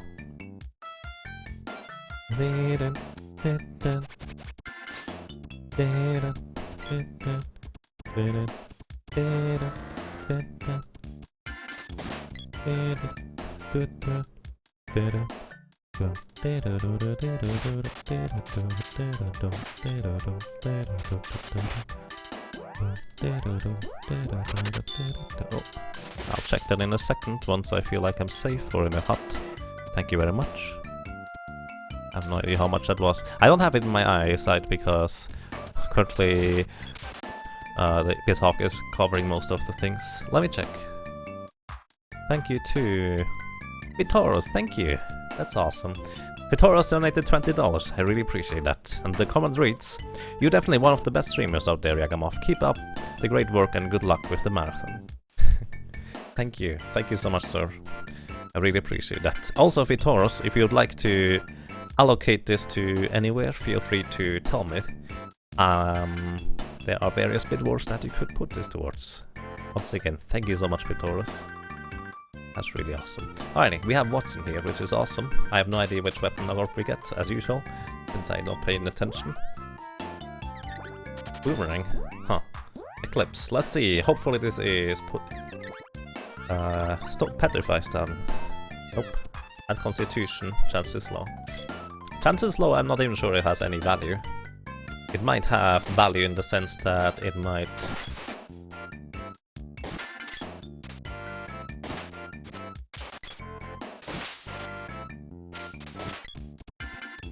increase the hit chance, because the original idea of slowdown is that it increases your chance to hit by slowing down enemies, not just their movement speed, but their actual evasion rating. But to my knowledge, that doesn't actually work. But I might be wrong about that.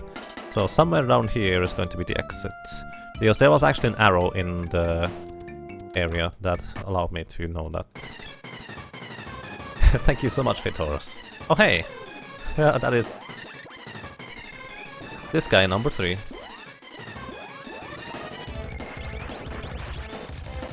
I wonder whether I even hit him with my weapon there.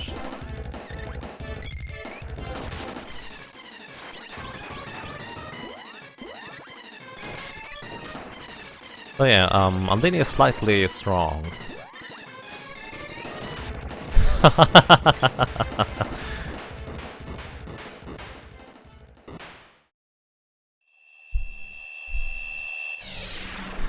Aikigo posted his intention to start up work on the Secret Mana editor again, which is neat. Hey, that's nice. So bosses are not supposed to repeat. Yeah, about that.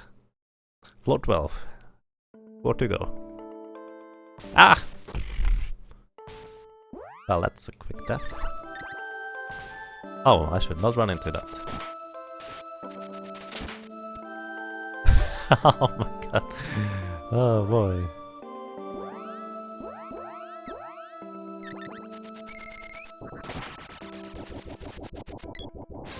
I go for him in flames and then kill him.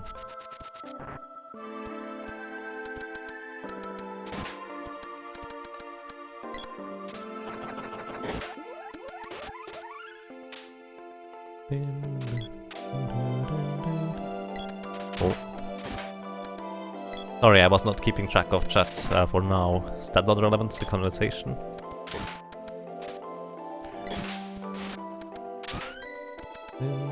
That was pretty close indeed. On to open the chest. Royal Jam. Get in there. Okay.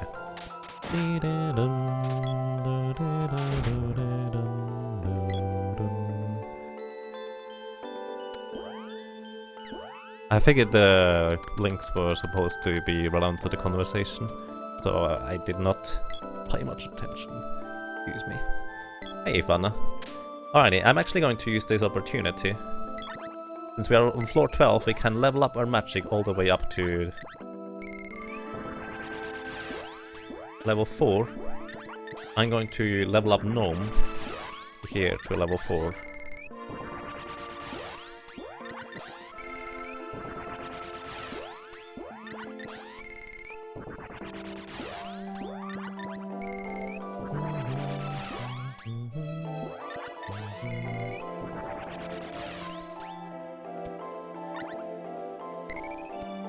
Oh, thank you, Blood. I missed that. Vitoros, 2328. State Legend of Mana.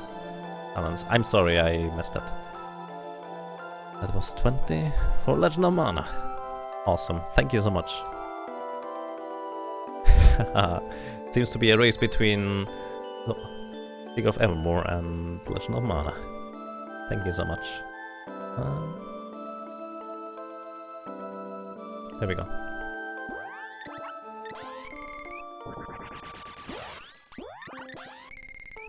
So.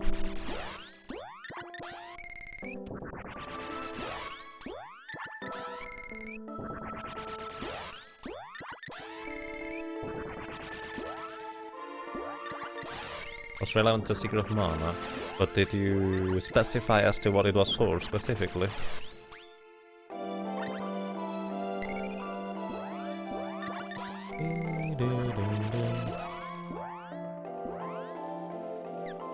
I'm not entirely sure what it's about, Thanatos Zero. But you probably want to describe what you are posting and also what kind of relevance it has in general. We can also level up Luna to the next level, although that will probably happen naturally anyways. I don't think I need to specifically grind that out. But the main reason why I grinded out Gnome is to increase my defense by a hopefully significant margin to be able to, well, not die to enemies that easily anyways. It only increases my defense by 25% of what I have. I don't have much, so yeah. Also magic faded already, so I guess that doesn't help as much. Maybe increasing evasion is more helpful by increasing my speed.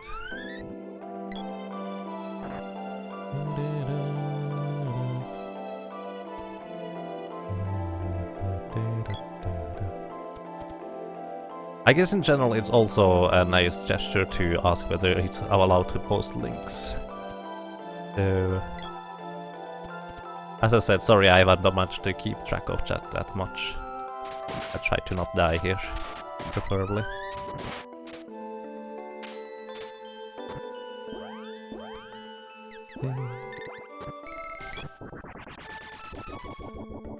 Steel cup.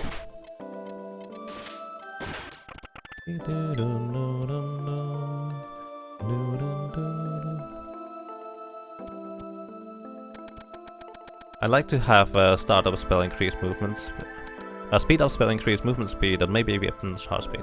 I'm not sure movement speed is particularly useful, to be honest. Is there two Fanas in this area? Or am I in the same place again? I'm in the same place again. I'm not sure movement speed is particularly useful. Yep, I'm just going to the same place.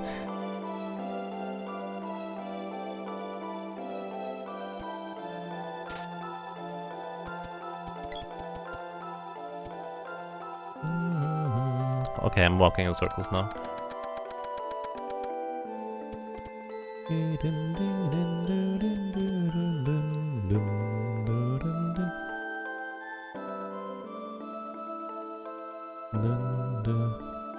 Then judge. Yes, well, I mean, if you get a timeout like this, that means everything gets deleted. That's how Twitch works. If you don't know how Twitch works, please read up on the things. Maybe also on etiquette.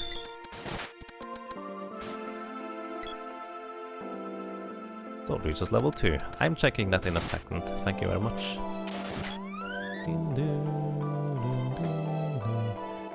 Whoa, Jintatsu donated 2368. Thank you. Thank you so much, Jintatsu. And the comment reads $23.68. I don't think so. Secret of Evermore, baby. Giddy up. Thank you so much, Jintatsu. Well, $23.68 to Secret of Evermore. $23.68. So that is 23 202. Wow, that makes Secret of Evermore going into the lead by $1. That's awesome. Thank you so much, sir. I really appreciate that.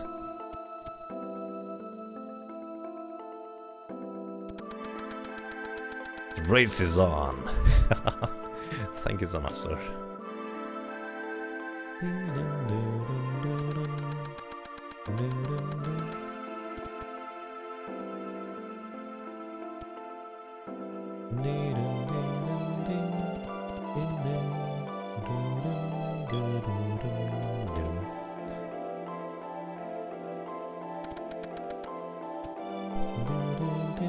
So I would like to say, let's drop the idea of discussing timeouts and stuff like that, and just move on for now. That's usually a bad idea to discuss those kinds of things. If you'd like to have more of a discussion than Thanatos Zero, feel free to whisper or PM me later, and I will just kind of sort that out. That should be fine.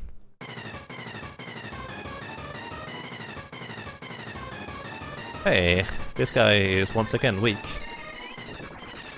2 eyes. And guess what? Our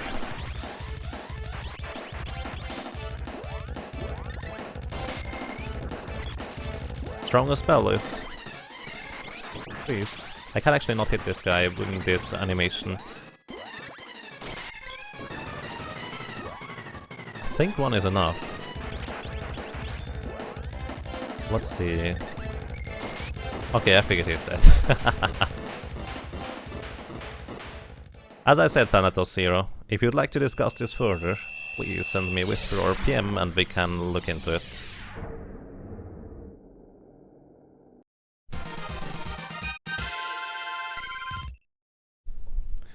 But I would like to drop that subject now.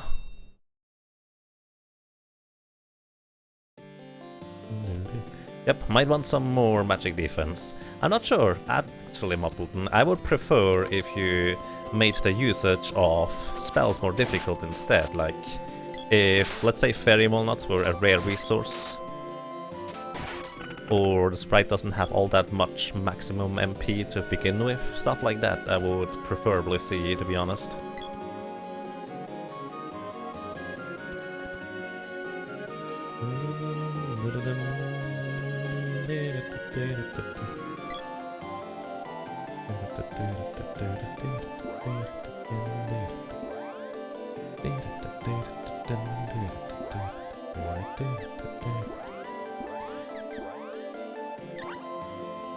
Did I use that? No. Here's the issue with Wall. If you use Wall, you reflect your own healing spells and supportive spells back at enemies, which is kind of a bad idea most of the time. Hi, Nico. 3 more floors, by the way. Okay, we have a Ruby Vest, which is, I believe, a fair bit stronger. Also, a new hat. Oh wow, that is actually pretty expensive. I guess I can't really afford that. I would like to have one or more of those armbands to sell the boys' stuff. 3,250, I believe.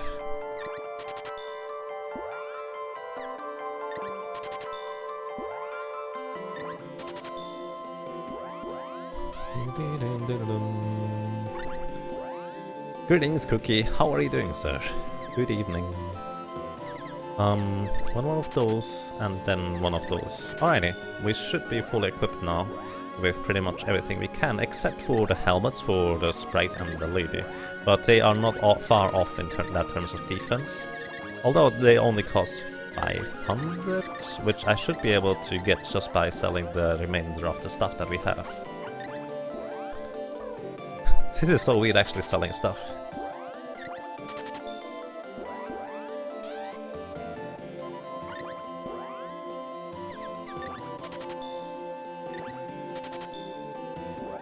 We did talk about just generally bumping them up. Yeah, I mean, currently magic defense seems to be a bit on the low side. I can admit that.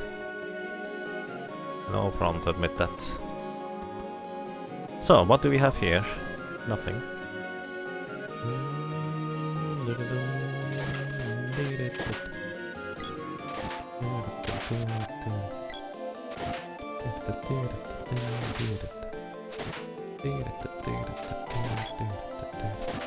What could also be interesting, Moppleton, currently equipment is not all that exciting wow, holy smokes, to get.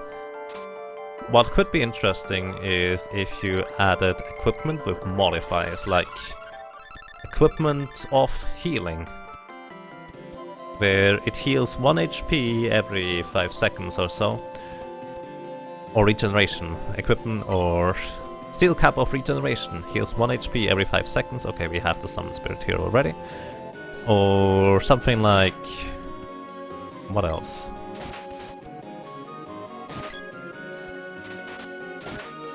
Steel cap of magic power, which tells you that it has additional stuff. Basically, just from Nico you can buy the standard gear, but you can actually find stuff with modifiers on top of it. Are you kidding me? Those enemies are really powerful at this point. Hey Bowie, thank you for the host. Yeah. Thank you for the good luck. Good job, Rain. I can't open the chest because it's too low. On the lower floor. It shouldn't happen, but hey. Thank you for the host, sure. No, thank you for being around. Good evening, Bowie, how are you doing? I'm getting confused here. It's not even that far into the run yet. Or the stream, for that matter. Okay, we found the exit. Let's find the stairs, and let's go.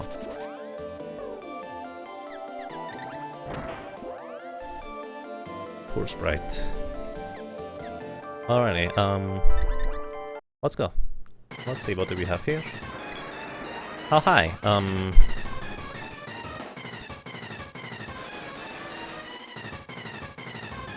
Which one are you? Oh, you're he's stuck. Okay. So, alrighty, let me explain how this boss works. This is Mech Rider number 3. His AI is a bit stupid, because first, if he does not have wall on himself, he will cast wall on himself to reflect spells. Then, if he does not have a buff on himself, he tries to cast speed up on himself. So, because he has a wall on himself, he reflects the speed up to my characters and gives me a speed up instead. So, and because he first casts wall and then speed up, he will never be able to buff himself, so that's literally the only thing he ever does. He is not clever. New weapon names, indeed. So yeah, this guy is pretty much the easiest of the bunch to defeat.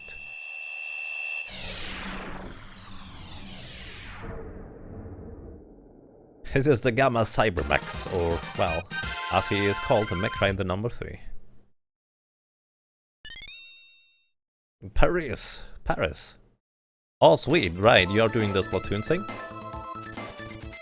I wish you good luck with that, sir.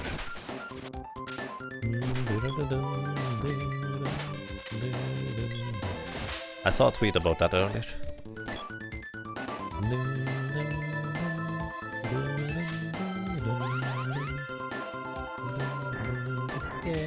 Pet.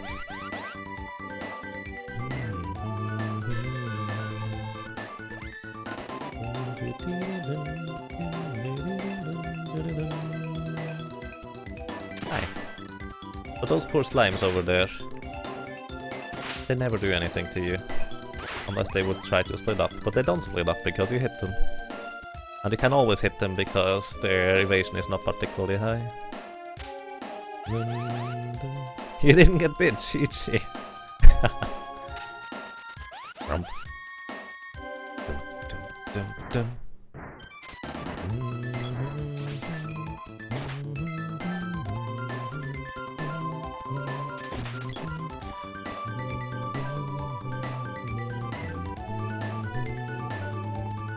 Hi.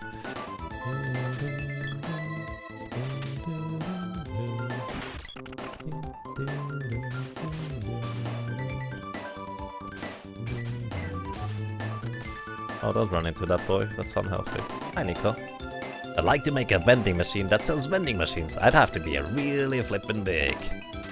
The vending machine has to be whatever. Could I explain a little about this ROM hack? Certainly. Okay, this ROM hack, wow, that's expensive, has randomized everything. That is, randomized color palettes on your character. The floors have random layouts, which means you need to just kind of find your way through the areas, essentially. There is a lot of enemies that have stats adjusted based on which floor they are on. They are not normally this weak, as in the mask is a lot weak, is usually a lot stronger than what it is right now. There are increased chest drops, at least instead of 1 in 16, you get 1 in 4 chest drops. And 1 in 4 times, as in 25% of the time, those chests contain weapon orbs. And weapon orbs you can upgrade, and if you find the watts. They are generally, like this guy here, there are generally different NPCs wandering around in the areas, which allow you to upgrade your weapon, like what's here, buy equipment with Nico, heal your characters, like with Fana, or you can find summon spirits here, magic, by going for them. Oh, those are actually better. So essentially it is a whole lot of stuff that you can use, and you need to just also have adaptation to your weapons. Weapons have random names and also random effects, which is also why I checked this menu here. So the Stem of Nepenthes is the bow whip I just upgraded. It adds Intelligence and Wisdom, which is basically plus 10 Intelligence and Wisdom, which means I know this is good for the sprite or the girl for spellcasting. We upgrade the Ancient Bow, increased damage, add strength, chance of poison. Actually, I can upgrade the bow one further time. I did not realize that because it's grey. Now we have the Great Bow. And what does the Great Bow do? Chance to Engulf, it's pretty great. Alrighty. Chance to Engulf is actually a really valuable trait. I'm going to exchange weapons here. I'm going to give the sprite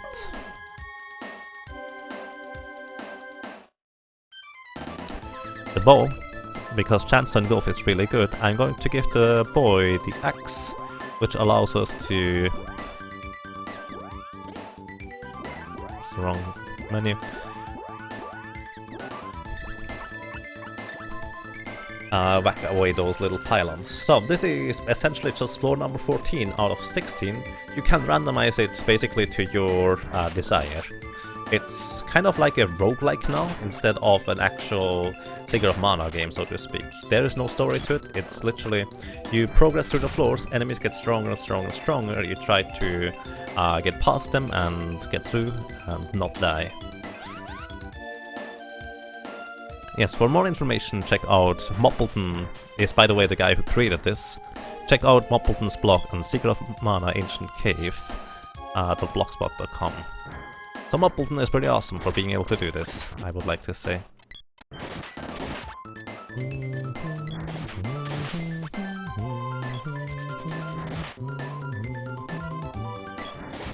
I'm just kind of using the mechanic of the axe here, which has a really weird hitbox sometimes when slashing up, and that is really helped me. Fancy overalls. Okay, nothing interesting in here, and the enemies are going to be immediately outside here, so I need to actually hit them. Because enemies spawn where they last were, so I have to be careful about it. Oh wow, lady died. Less than ideal. We have 5 cups of wishes left.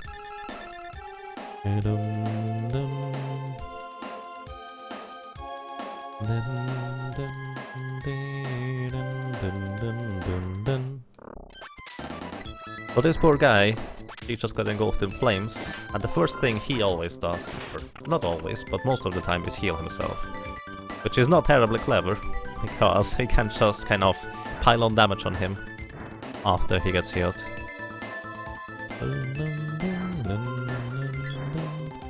And currently I'm just trying to navigate this maze until we reach the exit.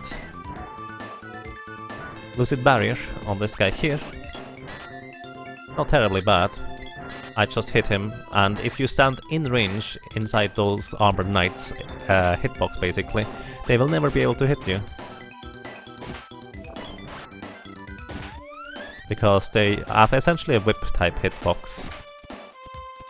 Also, characters get teleported to you, and you are also not being stopped by them being off screen, which is really nice.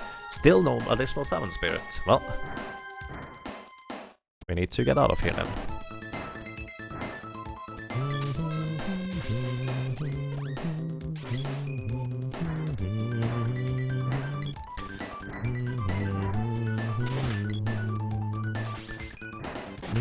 Oh, I think I've not been here yet. It doesn't matter, I found what? I found Nico, so I don't really mind just going out of here. Just keep sticking to the left hand side of the areas.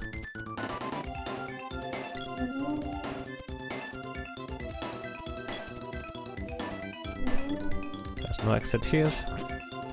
The lady just kind of the little sprite with the blue hair just kind of always reminds me of... Oopsie. Oop.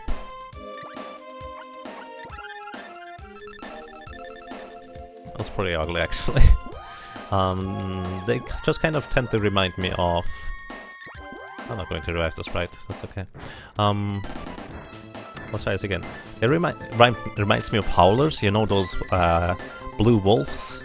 And I just kind of always think, oh no, blue... Oh no, it's a sprite, never mind. So some color palettes can be a bit confusing.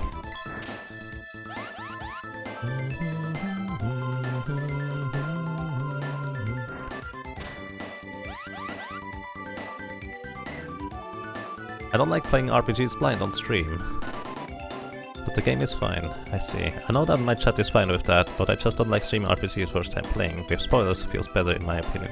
It's just a stream problem, nothing to do with the game. I really like the game. Interesting.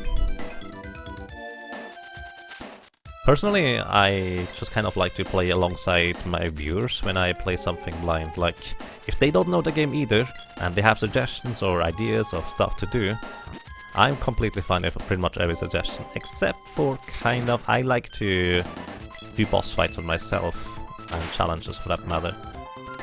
I like having challenging fights, so to speak. I think I broke my pattern where I stopped going the left hand side first. Could you please not kill the boy? That would be lovely.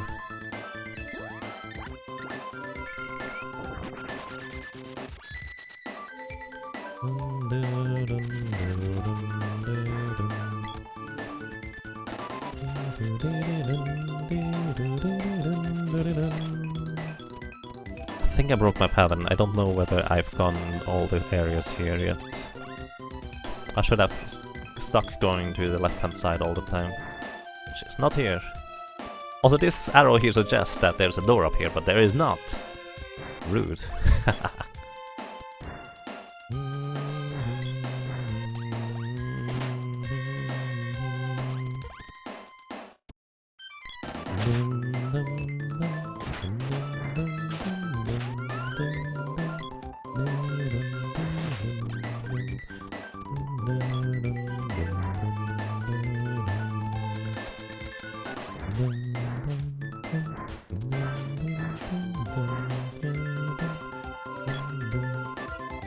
Oh. Oh, hi. Oh no! To be fair, the average viewer count for him on this a lot. Yeah, indeed. The bigger the stream, the more difficult it gets to play a certain way, unless you curate it from the get-go, the way you want to have it, and people are used to that kind of stream. That is actually the big question. Whether people are used to it or not.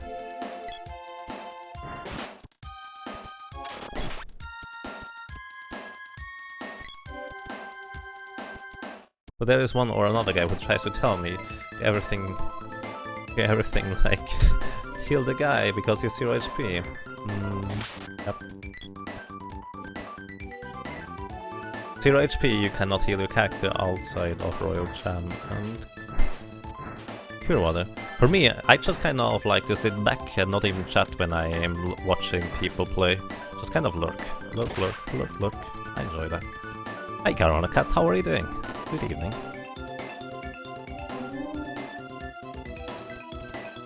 One out of 3 chance for each post to be just a platform. I actually like that.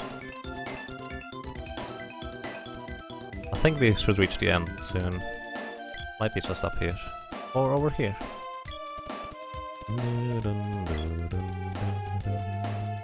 There we go. That took a while to find the exit. I'm going. Oh boy. We don't have Sylph, do we? No, we don't. Well, time for the sprite to bring Burst into play. Burst is neutral damage. At least I think it is.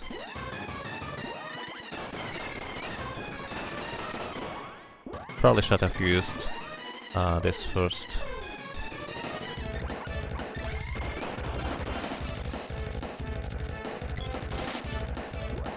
So the reason why I use Burst is because it has the highest base damage out of all spells. And since I don't really have an efficient spell against Great Viper, I feel like Burst is maybe my way to go. And like before, I should have used the flower beforehand.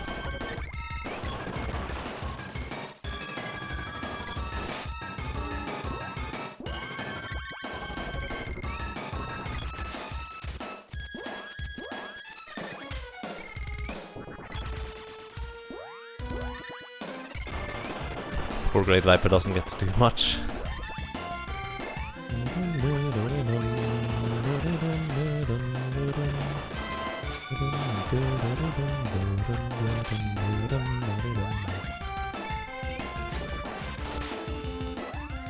I think 1 or 2 more attacks is fine.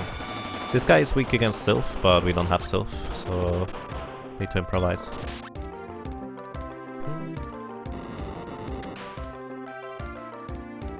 Hey Felly, how are you doing? Well, usually people in chat tell those guys. Oh, I'm over here. Yes, having good chat people who just kind of explain it to newcomers or people that are just generally a little bit on the more aggressive side. I don't know whether aggressive is the correct word. That is really nice to have. I have quite a few of those, which is awesome.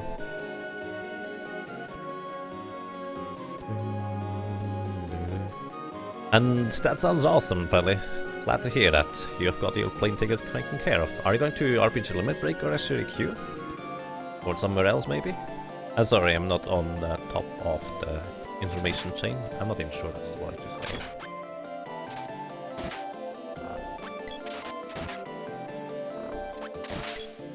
Engulfed in Flames. I'm actually going to use the sprite now here to make sure I hit enemies first with the bow, which engulfs them in flame at a high chance.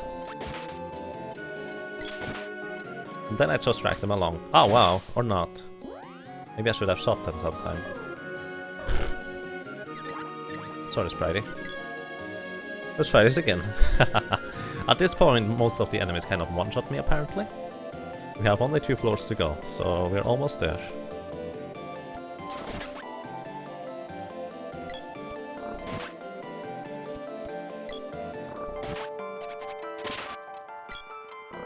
That was too early. RPG Limit Break, nice. Sounds awesome. I can level up stuff to level 4. Yes, currently.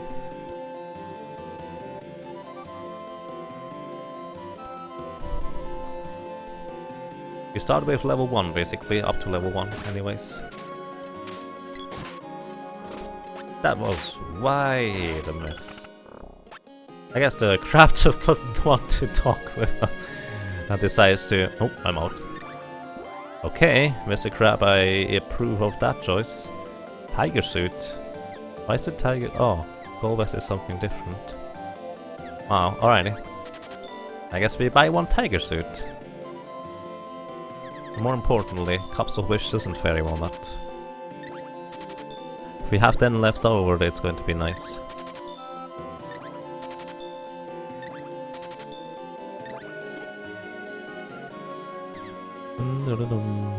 Gold bracelet? Nope, not good enough. I'm actually going to sell... I think I'm going to give everything to the lady, so she is preferably guaranteed to survive. Preferably. So I can also sell her stuff, more specifically. That tiger suit is really expensive. I have no idea. I don't usually sell stuff.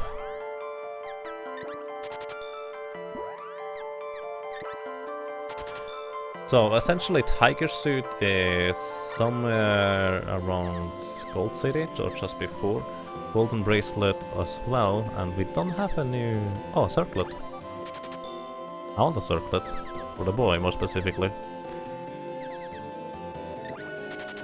Okay. So we equip stuff. Okay, a circlet is for the sprite, because it increases intelligence by 5, so he deals over more damage with spells. Then the rest is for the lady. That is not the lady. This is the lady. Increasing her defense as much as possible. You cannot equip that. That's awkward. Right, the lady uses a tiger bikini, not a tiger suit. Derp. Oh well, that's okay. Timing stinks sometimes, it does, but it would also be a monetary issue, I dare to say. I'm sure it will line up better some other time. Would be really nice.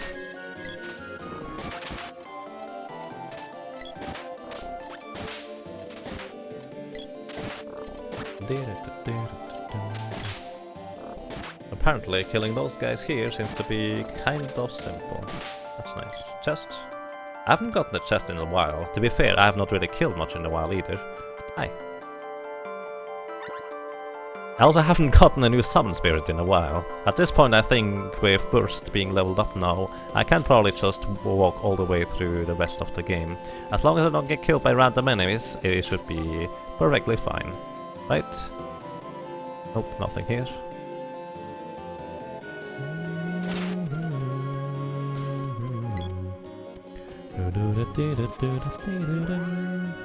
So, alrighty, I'm going to do two things. Cast Defender. Then the lady heals herself.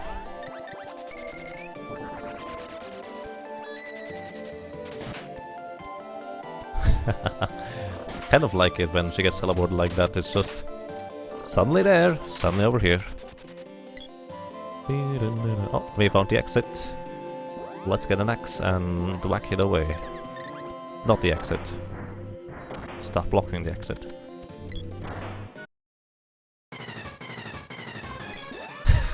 You can help me teach Luffy Ancient Cave without your limit break. Hey, that's nice. You can teach me.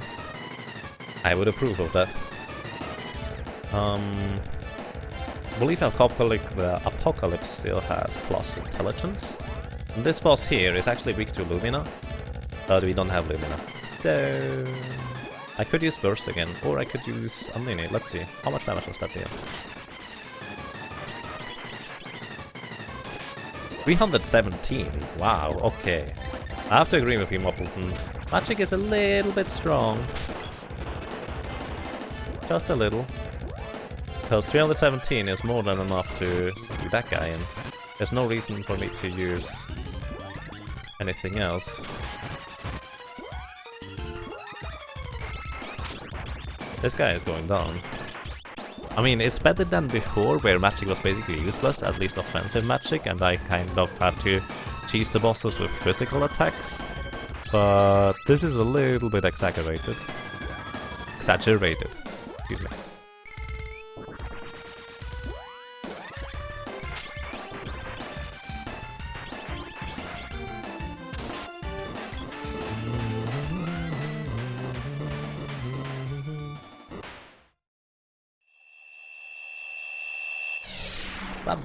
Vampire down, or more specifically Buffy dead. Alrighty, we are on the last floor. I'm inclined to just straight up go to the exit, depending on what kind of floor it is. Javelin Orb. Hey, this is a nice one to traverse, but also kind of scary if we find some bees. Let's see. Alrighty, we still don't get a new summon spirit. That's okay.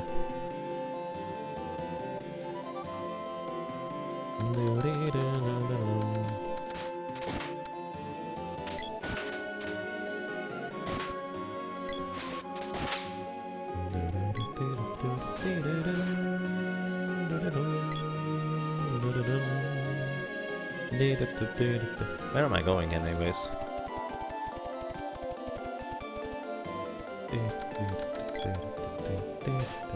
NPC London. Oh, that's true. I could have used that. I forgot. Or is there a different discussion going on? That might be. Also, I think the boy is probably better off using the bow for now, for engulf the flame. So I'm going to take control of the boy.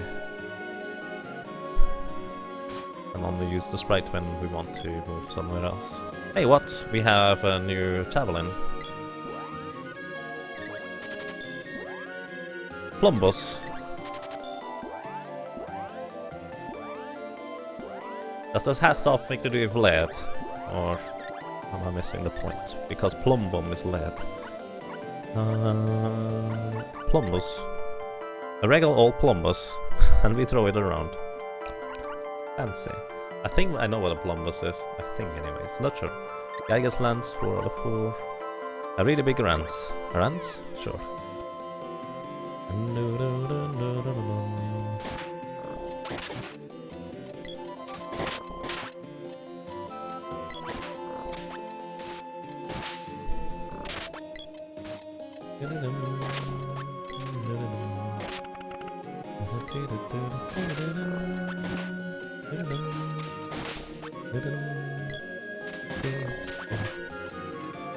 The enemies can easily be hit and defeated by just using Engulfed in Flame status. Because they get reliably engulfed in flames and they get repeatedly hit again. Pretty awesome. Alrighty, what am I looking for? I guess Nico. Fana? Fana's nice as well.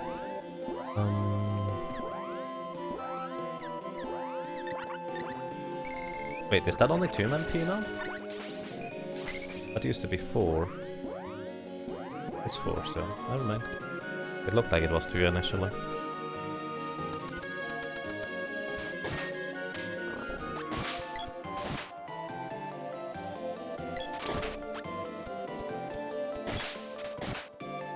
Petrification is a really good status effect. It reduces enemy HP by 50%. Really? A ruby armlet? Armlet, not armlet. Who can even wear this? I don't think I've ever seen that in game. Aren't it something for the lady? I have no idea what kind of stats this thing has, if it has any additional ones. Because you don't normally get that thing in game. Hey, so your pockets, how are you doing? Really, Mopple? Yep, really Mopple. Raccoon cap, quilted hood. Hey, I took the list of things and put it all in. I don't blame you.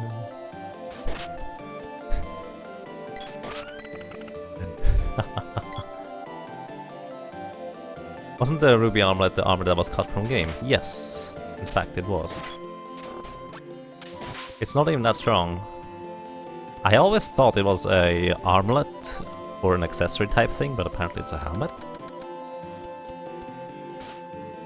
But yes, it was cut from game or never implemented. One way or another, it's just a remnant of some mysteries, because it appeared in the German guide as an item that you could acquire, which in fact you could not in the game anyways, without game chart codes. And so people just kind of assumed it was really powerful, the most powerful thing whatever, because that was kind of missing from a certain slot. But in fact it was not.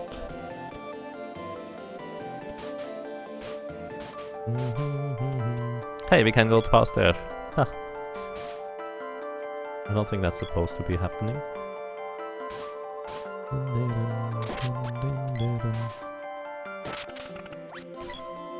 Ow. Boy almost dead. Good to heal, boy. Oh, Sprite is dead. Cannot heal the Sprite anymore. Too late.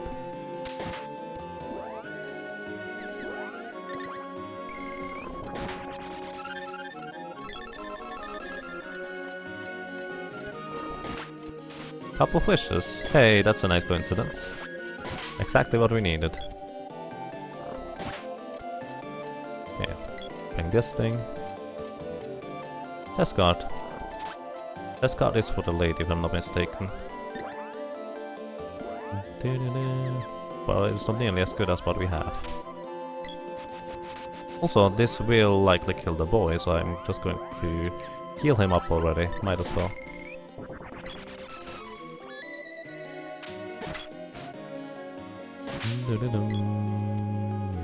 Oh.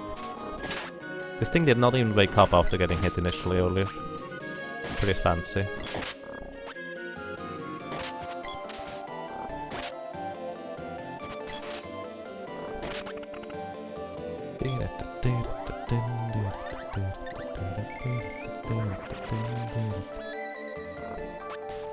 Ouch. I would like to not die to everything, that would be lovely.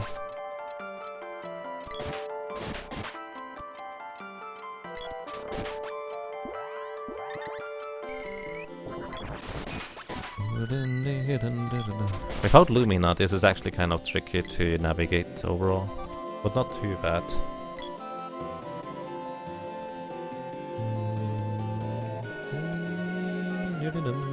Snowman abduction is only really relevant for the glitchless runs, considering for the solo character runs. This is kind of a little intermission here, which we have soon finished one way or another. Either I will die or I will beat the floors.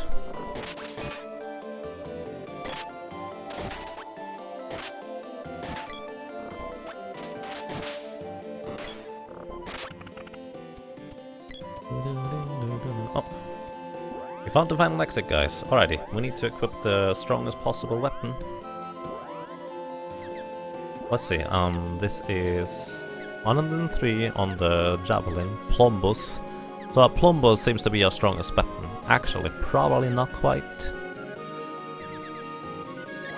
The Gigas Lance is likely better. So we no longer need any magic damage, so we are going to give the Plumbus to the lady, actually. No, the lady keeps that. Right, is this? So the final boss here, by the way, is going to be the Mana Beast, in case anyone is curious. I know that one already.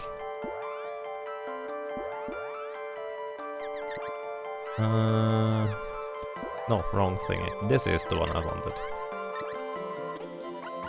I want the Sprite to charge up to level 4. I want the lady to buff everybody up. And I want the lady also to charge up to the highest possible level that she has. And I will just keep attacking with the boy. Oopsie.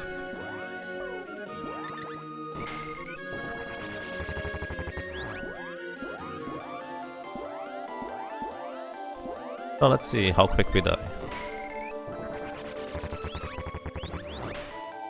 Alrighty, let's see. They just walk away from the dwarf, because why not?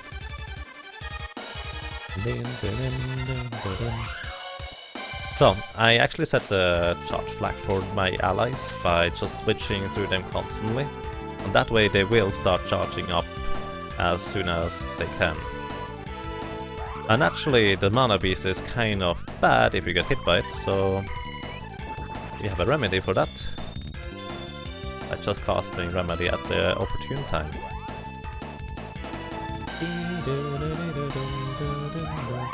Which also resets our charge bar apparently. I don't even know how much damage the Mana Beast will deal, but that's okay. So, I'm going to give the lady now Fairy Walnut. I have no idea how much damage that was.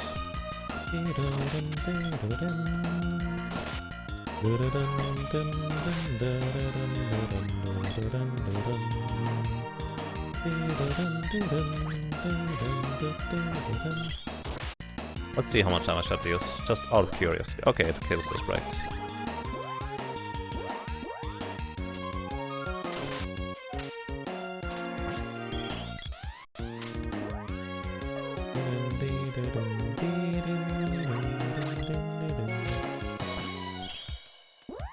It also shoots lasers like crazy.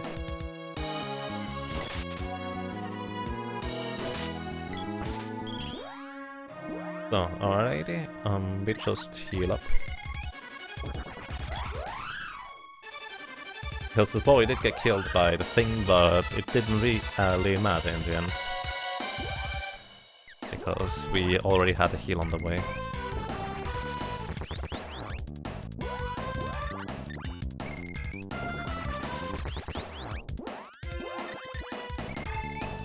I'm buffing up everybody here.